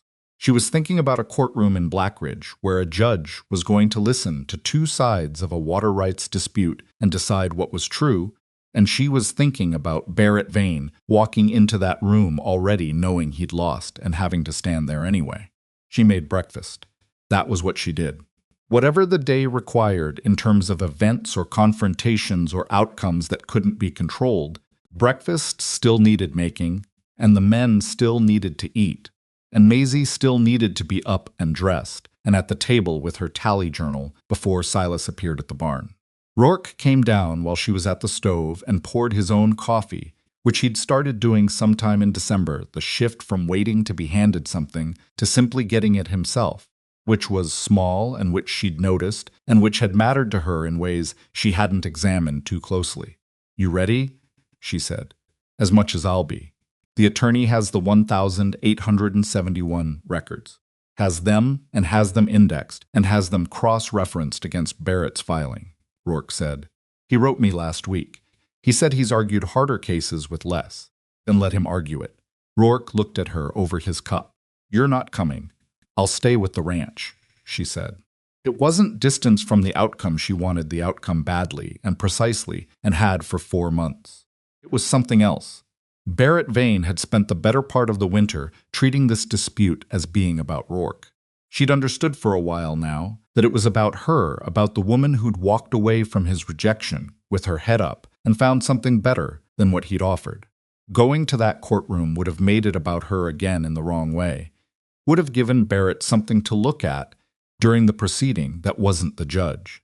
Rourke understood this without her explaining it. That was one of the things about him. "I'll be back by dinner," he said. "I know," she said. He left with the attorney an hour later, and Evelyn went back to the accounts, and the ranch operated around her with the rhythm it had found over the past months, a rhythm that had its rough patches and its misalignments. Because it was a working cattle ranch in a Wyoming winter and not a machinery system running on perfect tolerances, but that functioned, that held itself together through the kind of collective competence that comes when people know what they're doing and why they're doing it. Silas had the morning count done before 8. Maisie had the numbers logged and reconciled by 8:30, and had identified that one of the young steers in the north pasture hadn't been appearing in the count consistently, which she flagged for Silas, with a note that said possibly same animal counted twice in different locations on alternating days, suggests boundary between north and northeast pasture needs a physical marker. Silas read the note, looked at Maisie, and said, "That's been a problem for 6 years." "I know," Maisie said. "That's why I wrote it down." Silas went to find steaks and string after lunch. Cal Shaw had gone home to his father's property the first week of February, the arranged season complete. He'd left on a morning that was colder than the day he'd arrived, with a handshake for Rourke and a nod for Silas and a brief stop at Maisie's work table where he'd said, with the careful honesty of someone who doesn't give compliments. They don't mean, "You're going to be the best cattle manager in this county by the time you're 20. Maisie had thought about this seriously. "By 15, she'd said. Cal had laughed, which was the right response. He'd said goodbye to Evelyn last, and what he'd said was, "My father's going to be at the hearing. He won't say anything, but he'll be there." She hadn't expected that. She'd looked at him and said, "Tell him thank you." "Tell him yourself," Cal said. "He'll be in town afterward." She'd thought about that conversation several times in the days since. The hearing lasted 4 hours. Evelyn knew this because Rourke had estimated 2 to 3 hours based on what the attorney told him, and when the wagon didn't come back until late afternoon, she did the math and understood that something had extended the proceedings, though she couldn't know which direction the extension meant until she heard the wheels on the rut road. She was at the kitchen window when the wagon came through the gate. She could tell from the way Rourke was sitting. Not triumphant, he wasn't a triumphant sitting kind of man, and this wasn't a triumphant kind of moment.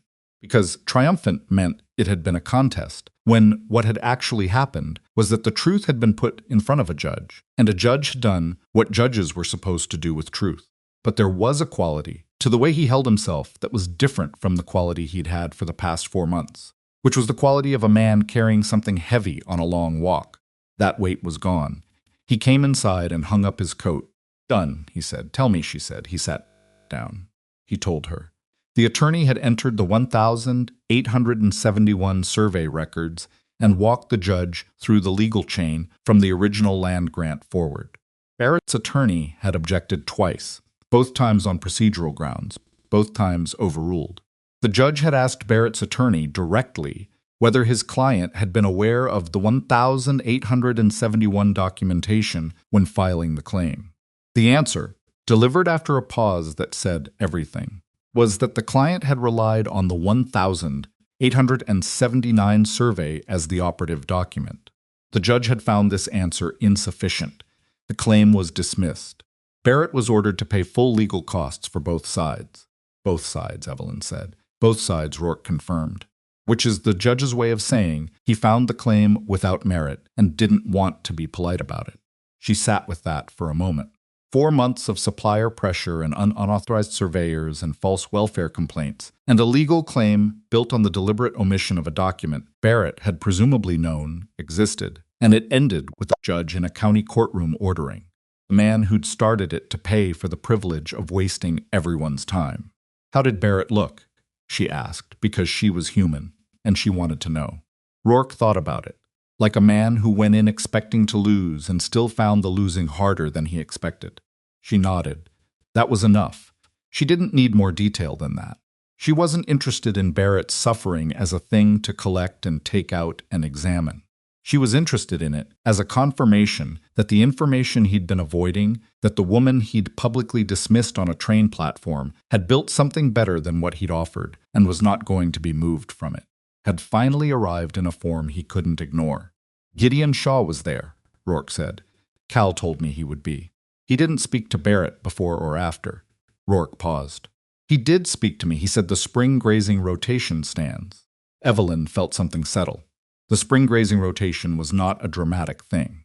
It was a practical arrangement between neighboring properties that made both operations function more efficiently. But it was also the arrangement that Barrett had spent weeks trying to disrupt, and its continuation meant that one of the last pieces Barrett had been trying to move had declined to move. "We should have Cal back in spring," she said, "if he wants to come." "I'll write to Gideon," Rourke said. Silas appeared at the kitchen door, which meant the information had reached the barn, which meant Odell had told someone and that someone had told Silas, which was the usual velocity of news on the ranch. He stood in the doorway with his hat in his hands. "Heard it went our way," he said. "It did," Rourke said. Silas nodded once, with the compressed satisfaction of a man who considers excessive expression of emotion a personal failing. "Good," he said, and went back to the barn. The crew's reaction over dinner that evening was not celebration. Exactly. It was the quiet, collective exhale of people who'd been maintaining something under pressure and could now maintain it without the pressure, which was not the same as celebration, but was better in some ways. More real. The food was the same food Evelyn made every evening. The table was the same table. The difference was in the quality of the air around it. Maisie ate her full plate, which she hadn't always done over the winter, and told the assembled crew that she'd identified a counting discrepancy related to the north-northeast pasture boundary, and that Silas had put in a marker that afternoon that should resolve it. "You found a discrepancy," Odell said. "I found 3 this winter," Maisie said, without particular pride. 2 were mine and 1 was real. This produced a specific quality of silence from the crew and then from Silas. The last one was real. I checked it myself. "I know," Maisie said. "I said that." Barrett Vane sold his ranch in April. The news came through Blackridge, the way all significant news came through Blackridge in pieces, from different sources, assembling itself into a picture over several days. The first piece was that Barrett had been seen at the land office. The second was that a man from Laramie had ridden out to the Vane property twice in the same week. The third was that Barrett's longtime foreman had begun quietly asking around about available positions elsewhere. By the time it was confirmed Barrett had sold to a ranching operation out of Laramie, would be leaving before summer, Evelyn had already understood it was coming. She'd understood it from the moment the judge ordered Barrett to pay both sides' legal costs, which was the point at which the calculation of what it would cost to stay in Blackridge had shifted permanently, past what Barrett's particular kind of pride could absorb. She didn't feel what she'd expected to feel when the confirmation came. She'd expected something sharper, not joy. She wasn't made that way, but a defined sense of conclusion, the period at the end of the sentence. What she actually felt was quieter than that, more diffuse. Less about Barrett leaving and more about what the leaving meant, that the thing she'd been protecting, the fragile and then sturdier and then genuinely solid thing that Iron Hollow had become, was no longer under threat from that direction. It was simply the ranch, and she was simply the woman who ran it, who was going to marry the man who owned it, who had a daughter learning the cattle count from a 50-year-old hand who measured work tables 3 times, because the first version wasn't exactly right. That was the whole of it. The porch got fixed in March. Rourke did most of it himself over 4 days, with help from 2 of the hands who had carpentry in their histories, and Evelyn stayed out of it deliberately because she understood that there are projects a person needs to do with their hands as a way of doing something else, working through something, marking something, making a change that is also a statement. She'd watched him plan it and acquire the lumber and begin it, and she'd said nothing except, "On the second day, the left support post needs to go deeper than you have it marked." He'd looked at her. "The frost line," she said. "If it's not below the frost line, it'll heave again by next winter." He'd moved the mark. The porch that came out of those 4 days was level. Properly, genuinely level, not close enough. Not functional, despite slight imperfection. But actually level, so that Maisie's chair rolled across it without the slight sideways drift that had characterized the old porch, and which Maisie had never complained about, but had compensated for with a small unconscious adjustment every single time. Maisie rolled across the new porch the first morning and stopped halfway across and looked down at the boards under her wheels. "It's different," she said. "We fixed it," Rourke said. She rolled back and forth twice, deliberately. "It doesn't pull anymore," she said. "No," Rourke said. "It doesn't." She looked at him for a moment with the full, considering attention she gave to things that mattered. "Thank you," she said, in the same voice she'd used for the leather journal, direct and unadorned, and meaning all of it. The wedding was on the porch in May. Evelyn had not wanted a large wedding, and Rourke had not wanted any wedding, particularly he'd have married her in the kitchen on a Tuesday, if she'd said that was what she wanted, which she knew and which she appreciated.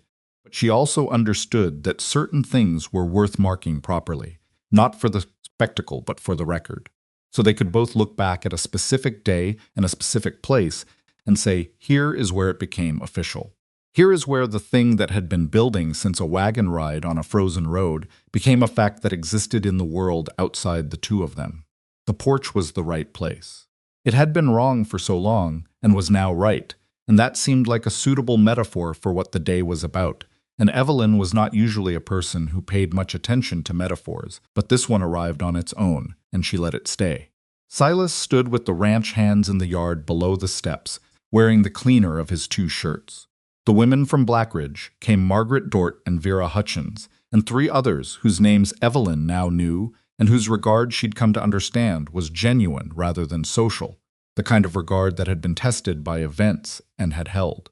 Gideon Shaw came with his wife and without Cal, who sent a letter that Maisie read aloud to the assembled group, because Maisie had decided this was appropriate, and nobody argued with Maisie about things she'd decided.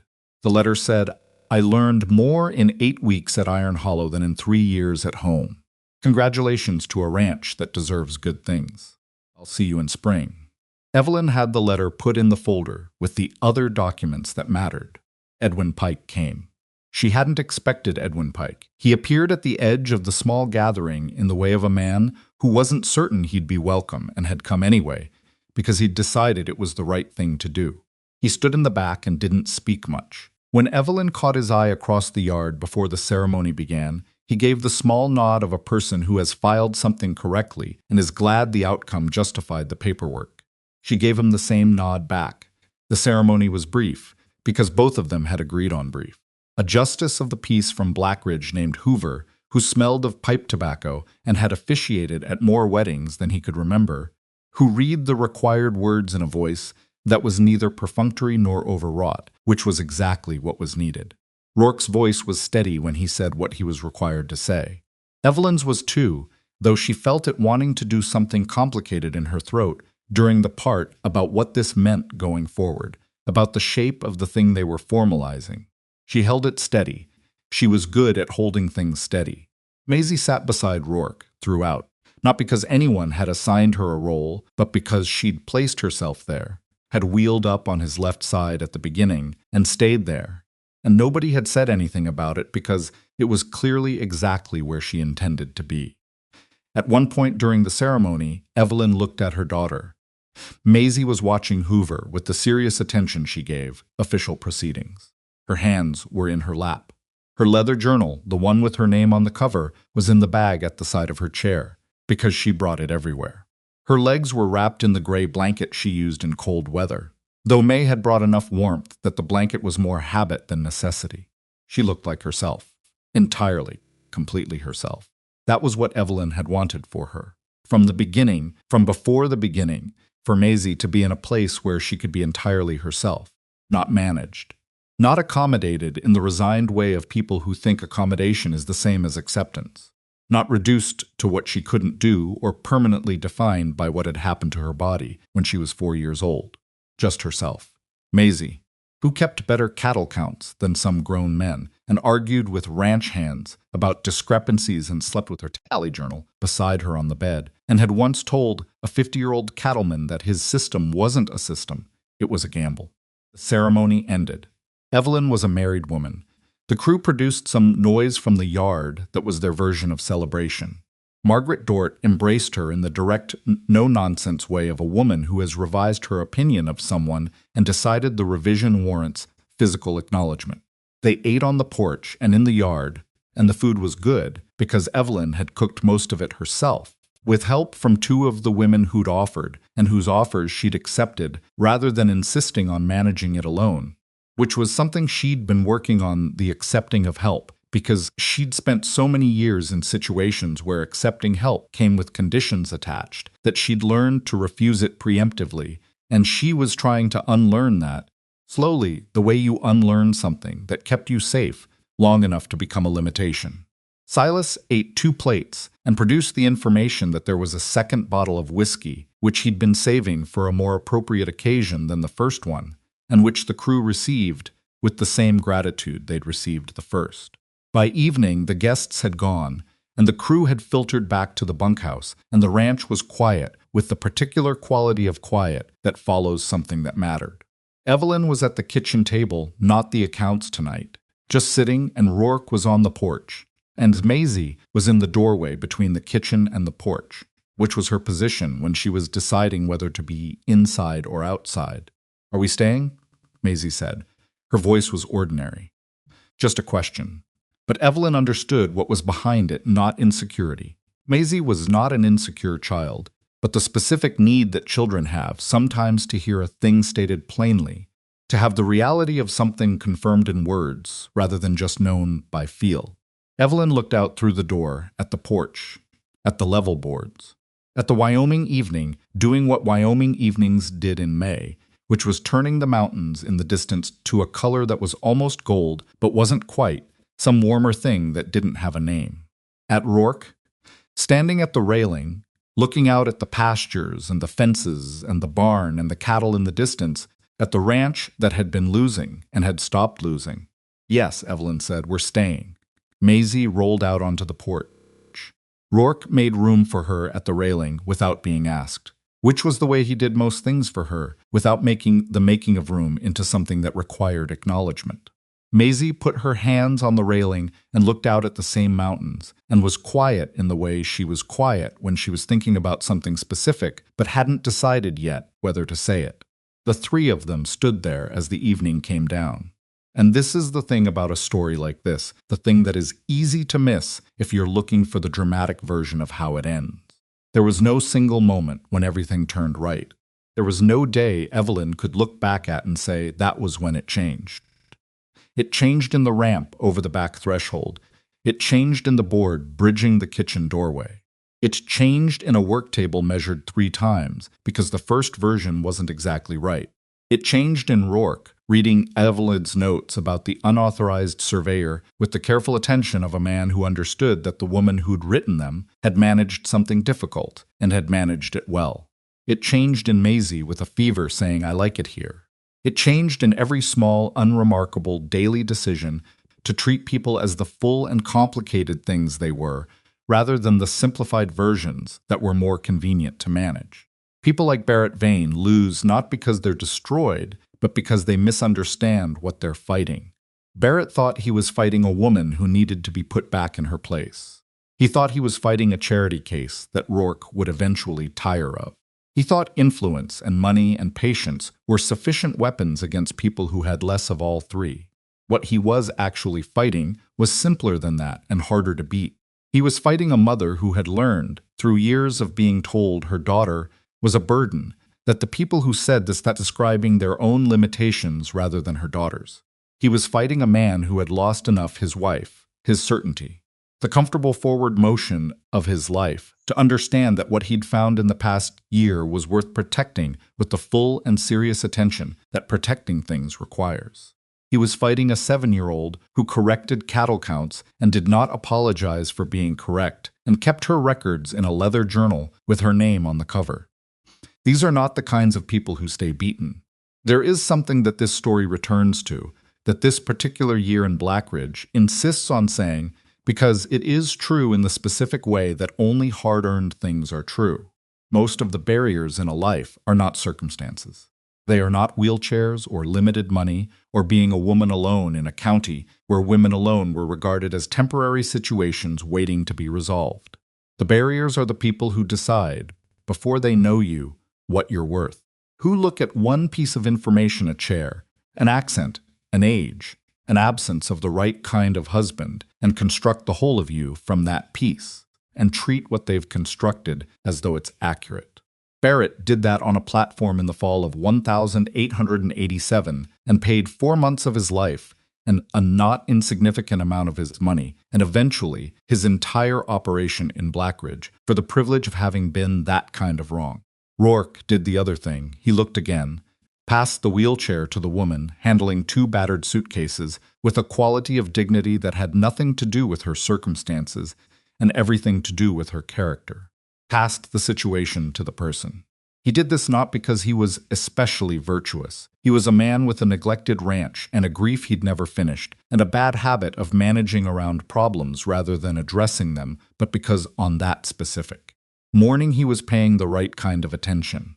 That is the difference sometimes. Not character, not virtue, not the arranged conditions of a better life, just whether you're paying the right kind of attention at the moment that requires it. Maisie's voice broke the quiet on the porch. The spring count starts next week, she said. Rourke looked at her. It does. I want to go into the north pasture myself. Not just the numbers from the gate. I want to actually go in. The ground's still soft in places. I know that, Maisie said. That's why I'm telling you now. So we have time to plan the route. Rourke looked at Evelyn. Evelyn looked at the mountains. We'll figure it out, Rourke said. to Maisie. That's what I thought, Maisie said, satisfied. She turned her chair and rolled back inside, already thinking about routes and ground conditions and the spring count that was a week away, already in the next problem. Because that was who she was, the person who was always already in the next problem. Not because she was restless, but because there was always more to understand, and she intended to understand it. The mountains went dark by degrees, the gold dissolving into the gray-blue that comes before full dark, and Iron Hollow settled into the evening the way it settled into every evening now, not without difficulty, not without the ongoing complicated work of keeping a cattle ranch running and keeping people fed and keeping accounts that told the truth, but with the particular soundness of a place that knows what it is.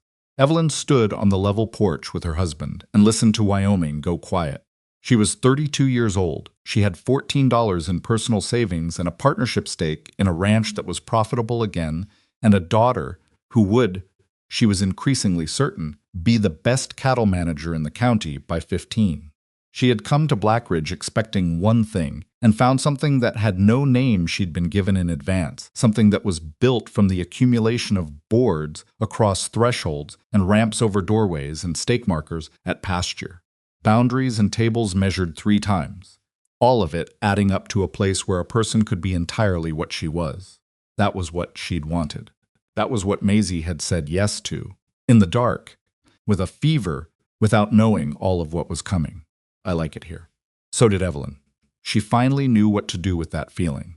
She let herself have it. The spring count began on a Wednesday. Maisie had been planning it for 11 days, not obsessively. She was not an obsessive child, but with the methodical thoroughness she applied to anything that had moving parts and required advanced thinking. She had a route mapped in the tally journal, drawn in pencil with the North Pasture's rough shape outlined and the areas of potentially soft ground marked with small crosses. She'd asked Odell about drainage patterns. She'd asked Silas about where the ground dried fastest after snowmelt. She'd incorporated both answers into the map without telling either of them she was doing so, which meant both men were slightly surprised when they saw the result and recognized their own information in it. Rourke built a wider wheelbase for the chair over 3 evenings in the barn, a temporary addition, a platform that distributed the weight across a broader surface so the wheels wouldn't sink into the still softening earth. He didn't announce he was building it. He just built it, and when it was done, he showed it to Maisie and explained the mechanics of why it would work. And Maisie tested it on the soft ground near the barn's east side and confirmed that it worked. And then they discussed 2 adjustments that would make it work better, and he made those adjustments. Evelyn watched all of this from the kitchen window on the first evening, and from the yard on the second, and from the barn door on the third, and she did not say anything about what it meant to her, because she didn't have words for it that felt like enough. The morning of the first spring count, Maisie was at the barn before Silas, which had never happened before. Silas arrived to find her already there, with her journal open to the new map and the wider wheel platform attached, and her pencil ready, and he stood for a moment in the barn door with the expression he wore when something had revised itself upward in his estimation without warning. "You're early," he said. "The count should start earlier in spring," Maisie said. "The herd moves more when the weather warms. If we start late, we're counting a moving target." Silas considered this. "I've been starting at the same time for 20 years, he said. "I know," Maisie said. "I've been looking at the variance in the morning counts against the start times. Earlier counts have less variance." He looked at her for a long moment. "All right," he said, and picked up his own notebook. They went into the north pasture together, Silas walking, Maisie rolling on the wider platform with a focus and attention that had nothing distracted in it, nothing wasted.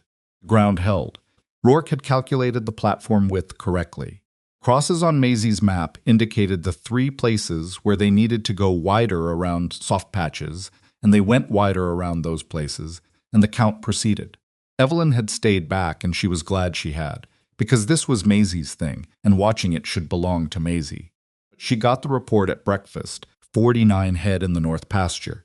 Exactly, matching the projected number from the winter tally. No unexplained loss. 1 new calf not yet in the formal count. Maisie reported this to the table, as though it were simply the news of the morning, which it was, and also the news of everything that had been built over the winter to make the morning possible. The letter from Cal Shaw arrived the same week. He was coming back in May as he'd promised, and he was bringing a question he wanted to ask Rourke and Evelyn together, which he described only as a business proposition of some kind that he'd been thinking about since January. Evelyn read this part of the letter twice and understood that it was probably about a longer arrangement than a seasonal stay, possibly about a more formal role at Iron Hollow, and she put the letter on the table for Rourke and said nothing except that Cal should be answered quickly, because people with business propositions like to know they'd be heard. Rourke wrote back the same day. April moved through the ranch with the velocity that spring always had in Wyoming, not gentle, not gradual, but a kind of insistent pressure that required response. The grazing rotation with Shaw's operation started up again as Gideon had confirmed it would, and the first rotation went smoothly, which was not guaranteed but was satisfying. The winter hands who'd stayed through the cold were supplemented by 2 new men Odell had brought in from a recommendation, both of them competent in the accessible way that Evelyn had learned to read not by their confidence, which was unreliable, but by how they handled the first time something went wrong. The first thing that went wrong was a blocked irrigation channel on the eastern pasture, and both men went to work on it without discussion and fixed it in 2 hours, which was the correct amount of time and the correct amount of conversation. She told Rourke they were fine. He agreed. Barrett Vane's ranch had been quiet since the sale. The new Laramie operation was running it as a working property with their own people, and they had no quarrel with Iron Hollow and no interest in the history of who had owned the land before them. Blackridge's relationship to the Vane name adjusted the way small towns adjust to the departure of a significant figure, which is to say the space he'd occupied closed over within a few weeks, and the town continued. Evelyn heard his name once. In April, at the general store, when Phelps mentioned that someone had run into Barrett in Cheyenne and that he was working in some capacity for a land development concern there. It was said without particular interest, the way people mention things that have become purely historical. She felt nothing specific about it. That was its own kind of resolution. What she felt specific things about was Iron Hollow. She felt it in the accounts, which she'd reconstructed from disorganized ledgers into a coherent picture that now showed, clearly and verifiably, a ranch that was operating in the black for the first time in 3 years. Not comfortably in the black, there was no margin for disaster, and a bad summer or a cattle illness could still tip things, but genuinely solvent, with the spring cattle sale projections looking better than the conservative estimates she'd built the plan around. She felt it in the kitchen, which was hers now in a way she hadn't anticipated when she'd first stood in the middle of it, doing her inventory. Not hers as opposed to Rourke's theirs, which was a different thing, a word she'd been careful with since Saint. Lewis, because it had been used against her before, used to mean you have no independent claim here. At Iron Hollow, it meant what it was supposed to mean. Joint both. She felt it in the evenings when the work was done and the accounts were filed, and Maisie was in bed with her journal, and she and Rourke sat on the level porch and did nothing in particular. She'd never been good at doing nothing in particular. She'd spent most of her adult life treating stillness as a failure of productivity. Rourke had not cured her of this. She didn't think anyone could, but he'd made it possible for her to sit still occasionally, without the stillness feeling like neglect of something that needed doing.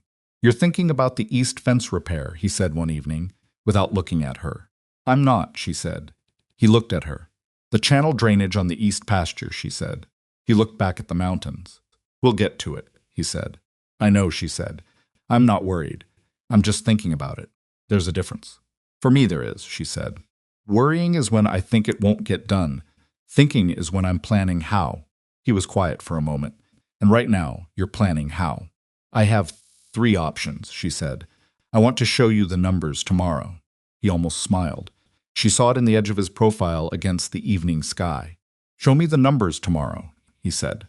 Cal Shaw arrived in May, 2 days before he'd said he would, which suggested the business proposition had been on his mind with some urgency. He was thinner than he'd been in December, which meant the winter at his father's ranch had been hard in the ways that winters were always hard. And he had the look of a young man who'd spent several months thinking clearly about what he wanted and had arrived at conclusions that were going to require some courage to say out loud. He sat at the kitchen table with Rourke and Evelyn after dinner, with his hat on the table in front of him and the careful posture of someone presenting a case. "I want to stay," he said. "Not just the season. Long term. I want to be part of how Iron Hollow grows." Rourke looked at him. "What does your father say?" "He says it's my decision." Cal paused. "He also says Iron Hollow is the only operation in the county he'd send me to without reservations, which coming from my father is about equivalent to a formal recommendation letter." Evelyn looked at Rourke. Rourke looked at the table for a moment, the way he looked at things when he was being honest with himself rather than quick. "We're not a large operation," he said. "What I can pay you is fair, but not generous." "I know what fair looks like from the season," Cal said. "Fair is what I'm looking for. Not charity, not family obligation. Just a straight arrangement where the work matters and the work gets done." Evelyn recognized the shape of that sentence. She'd said something similar to Rourke on the first day, in different words, on a different kind of threshold. "There's a foreman question," Rourke said. "Odell is solid, but he's been talking about his sister's property in Colorado. If he goes, that position needs filling to someone who knows this operation." Cal sat with this. He was not slow, she'd known that since December, but he was careful, which was better. "That's a longer conversation," he said. "I'm not saying I'm ready for that now." "No," Rourke agreed. "But I'm saying the conversation is on the table. So you know what you're walking into." "I know what I'm walking into," Cal said. "That's why I came back." He stayed. They worked out the terms over the following week, Evelyn handling the financial side with the precision that had become her signature at Iron Hollow, and Cal settled into the bunkhouse with the practical ease of someone returning to a place his body had already mapped. Maisie registered his return by presenting him with the spring count data from the North Pasture and explaining the wider wheel platform and the earlier start time and the variance analysis, all in one continuous briefing that lasted 20 minutes and which Cal received with the attentiveness she'd catalogued as the mark of someone worth talking to.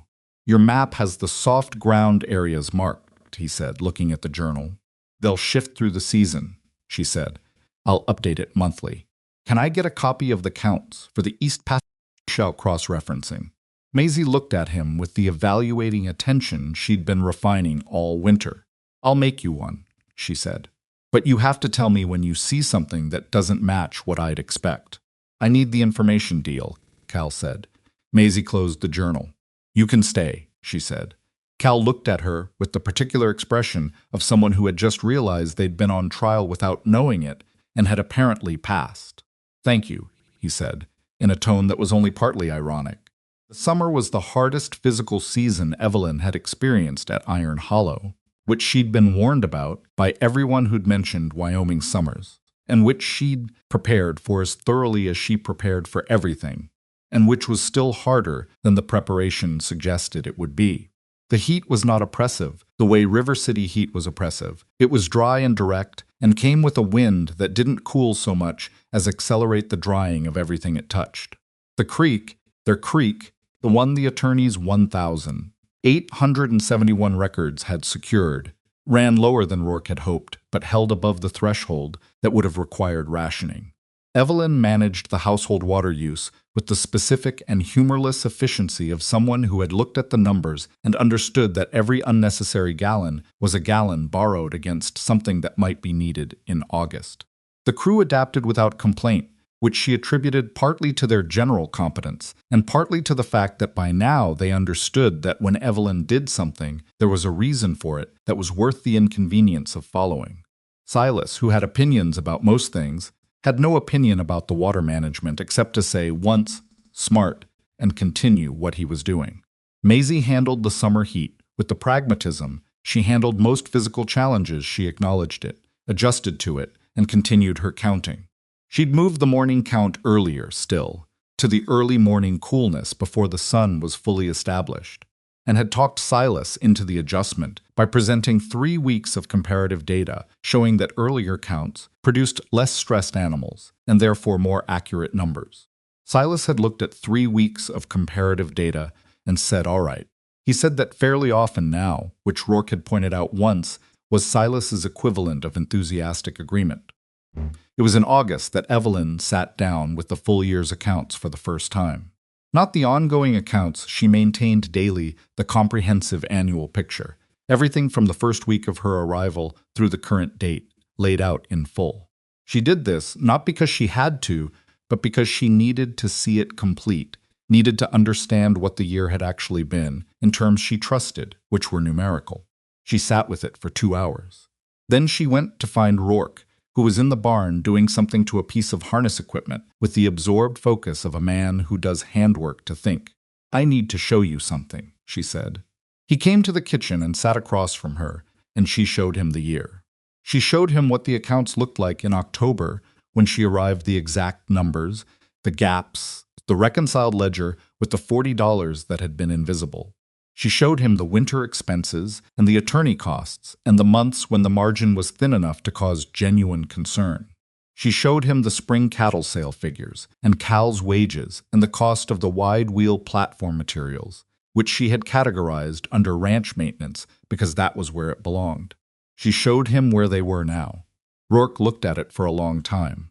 "We're not just solvent," he said. "No," she said. "We're building, not fast, but building." He looked up from the papers. "This time last year, I was managing around the account books because I didn't want to see what was in them," he said. "I know," she said. "That's why I'm showing you now."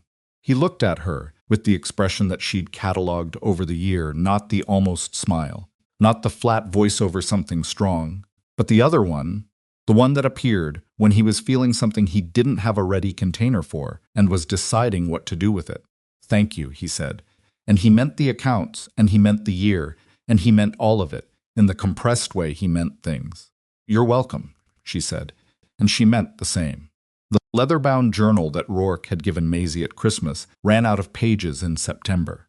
This was not unexpected. Evelyn had been watching the pages dwindle since June, with the mild concern of someone monitoring a supply that mattered, and she'd ordered a replacement from the saddle maker in Blackridge in August.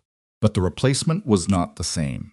The leather was a slightly different brown, the stitching different, and Maisie spent 3 minutes examining both books side by side on the work table before declaring that the old one was better, but the new one would do.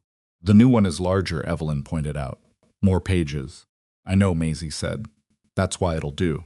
She transferred the active count records from the last pages of the old journal to the first pages of the new one, with the care of someone moving something fragile. Though the information was not fragile, it was numbers, precise and grounded, and the same in any container. But the act of transfer mattered to her, and so she performed it carefully. And Evelyn sat at the kitchen table nearby and did the accounts, and neither of them talked, just occupied the same room with their respective work. This was one of the things Evelyn had not anticipated about Iron Hollow, not the hard things. She'd anticipated those. She'd been anticipating hard things her whole adult life, but the ordinary ones. Texture of a day that was simply the day. The way Maisie's presence in a room changed the quality of the silence in the room, made it less lonely without making it loud.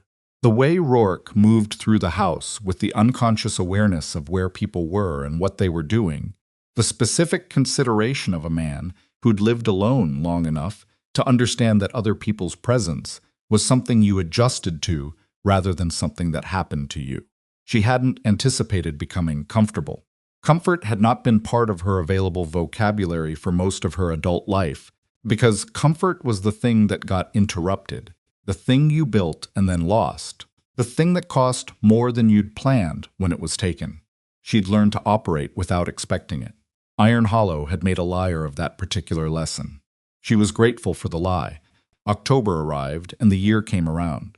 1 year since the train. 1 year since 3 days of wooden benches, and the last of the bread given to Maisie and $31 that she'd counted so many times the numbers had stopped feeling like numbers. 1 year since the platform at Blackridge Station and Barrett's voice and the specific quality of the crowd's silence and Maisie's hands tight on the armrests. Evelyn didn't mark it as an anniversary. She didn't need to.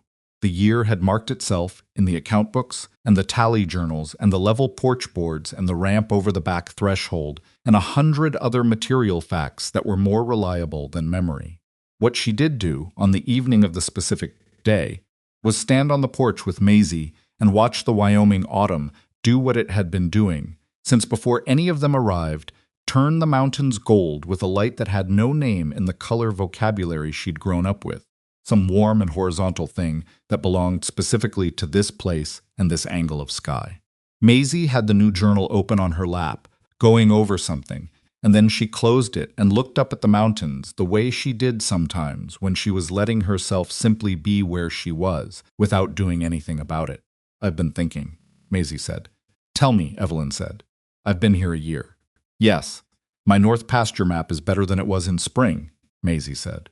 "I've updated it 6 times. The soft ground areas changed in summer and then changed again in September. I think I understand the drainage pattern now well enough to predict where the problems will be next spring before they appear." Evelyn looked at her daughter. "That's very good," she said. "I know," Maisie said, without false modesty. "I'm going to show Silas the prediction map next week. He's going to say he's been watching those areas for 20 years. He probably has been.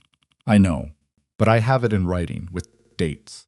So when I'm right, it's documented." Evelyn felt the thing in her chest that had been building since October of the previous year, not moving through, not passing, just building.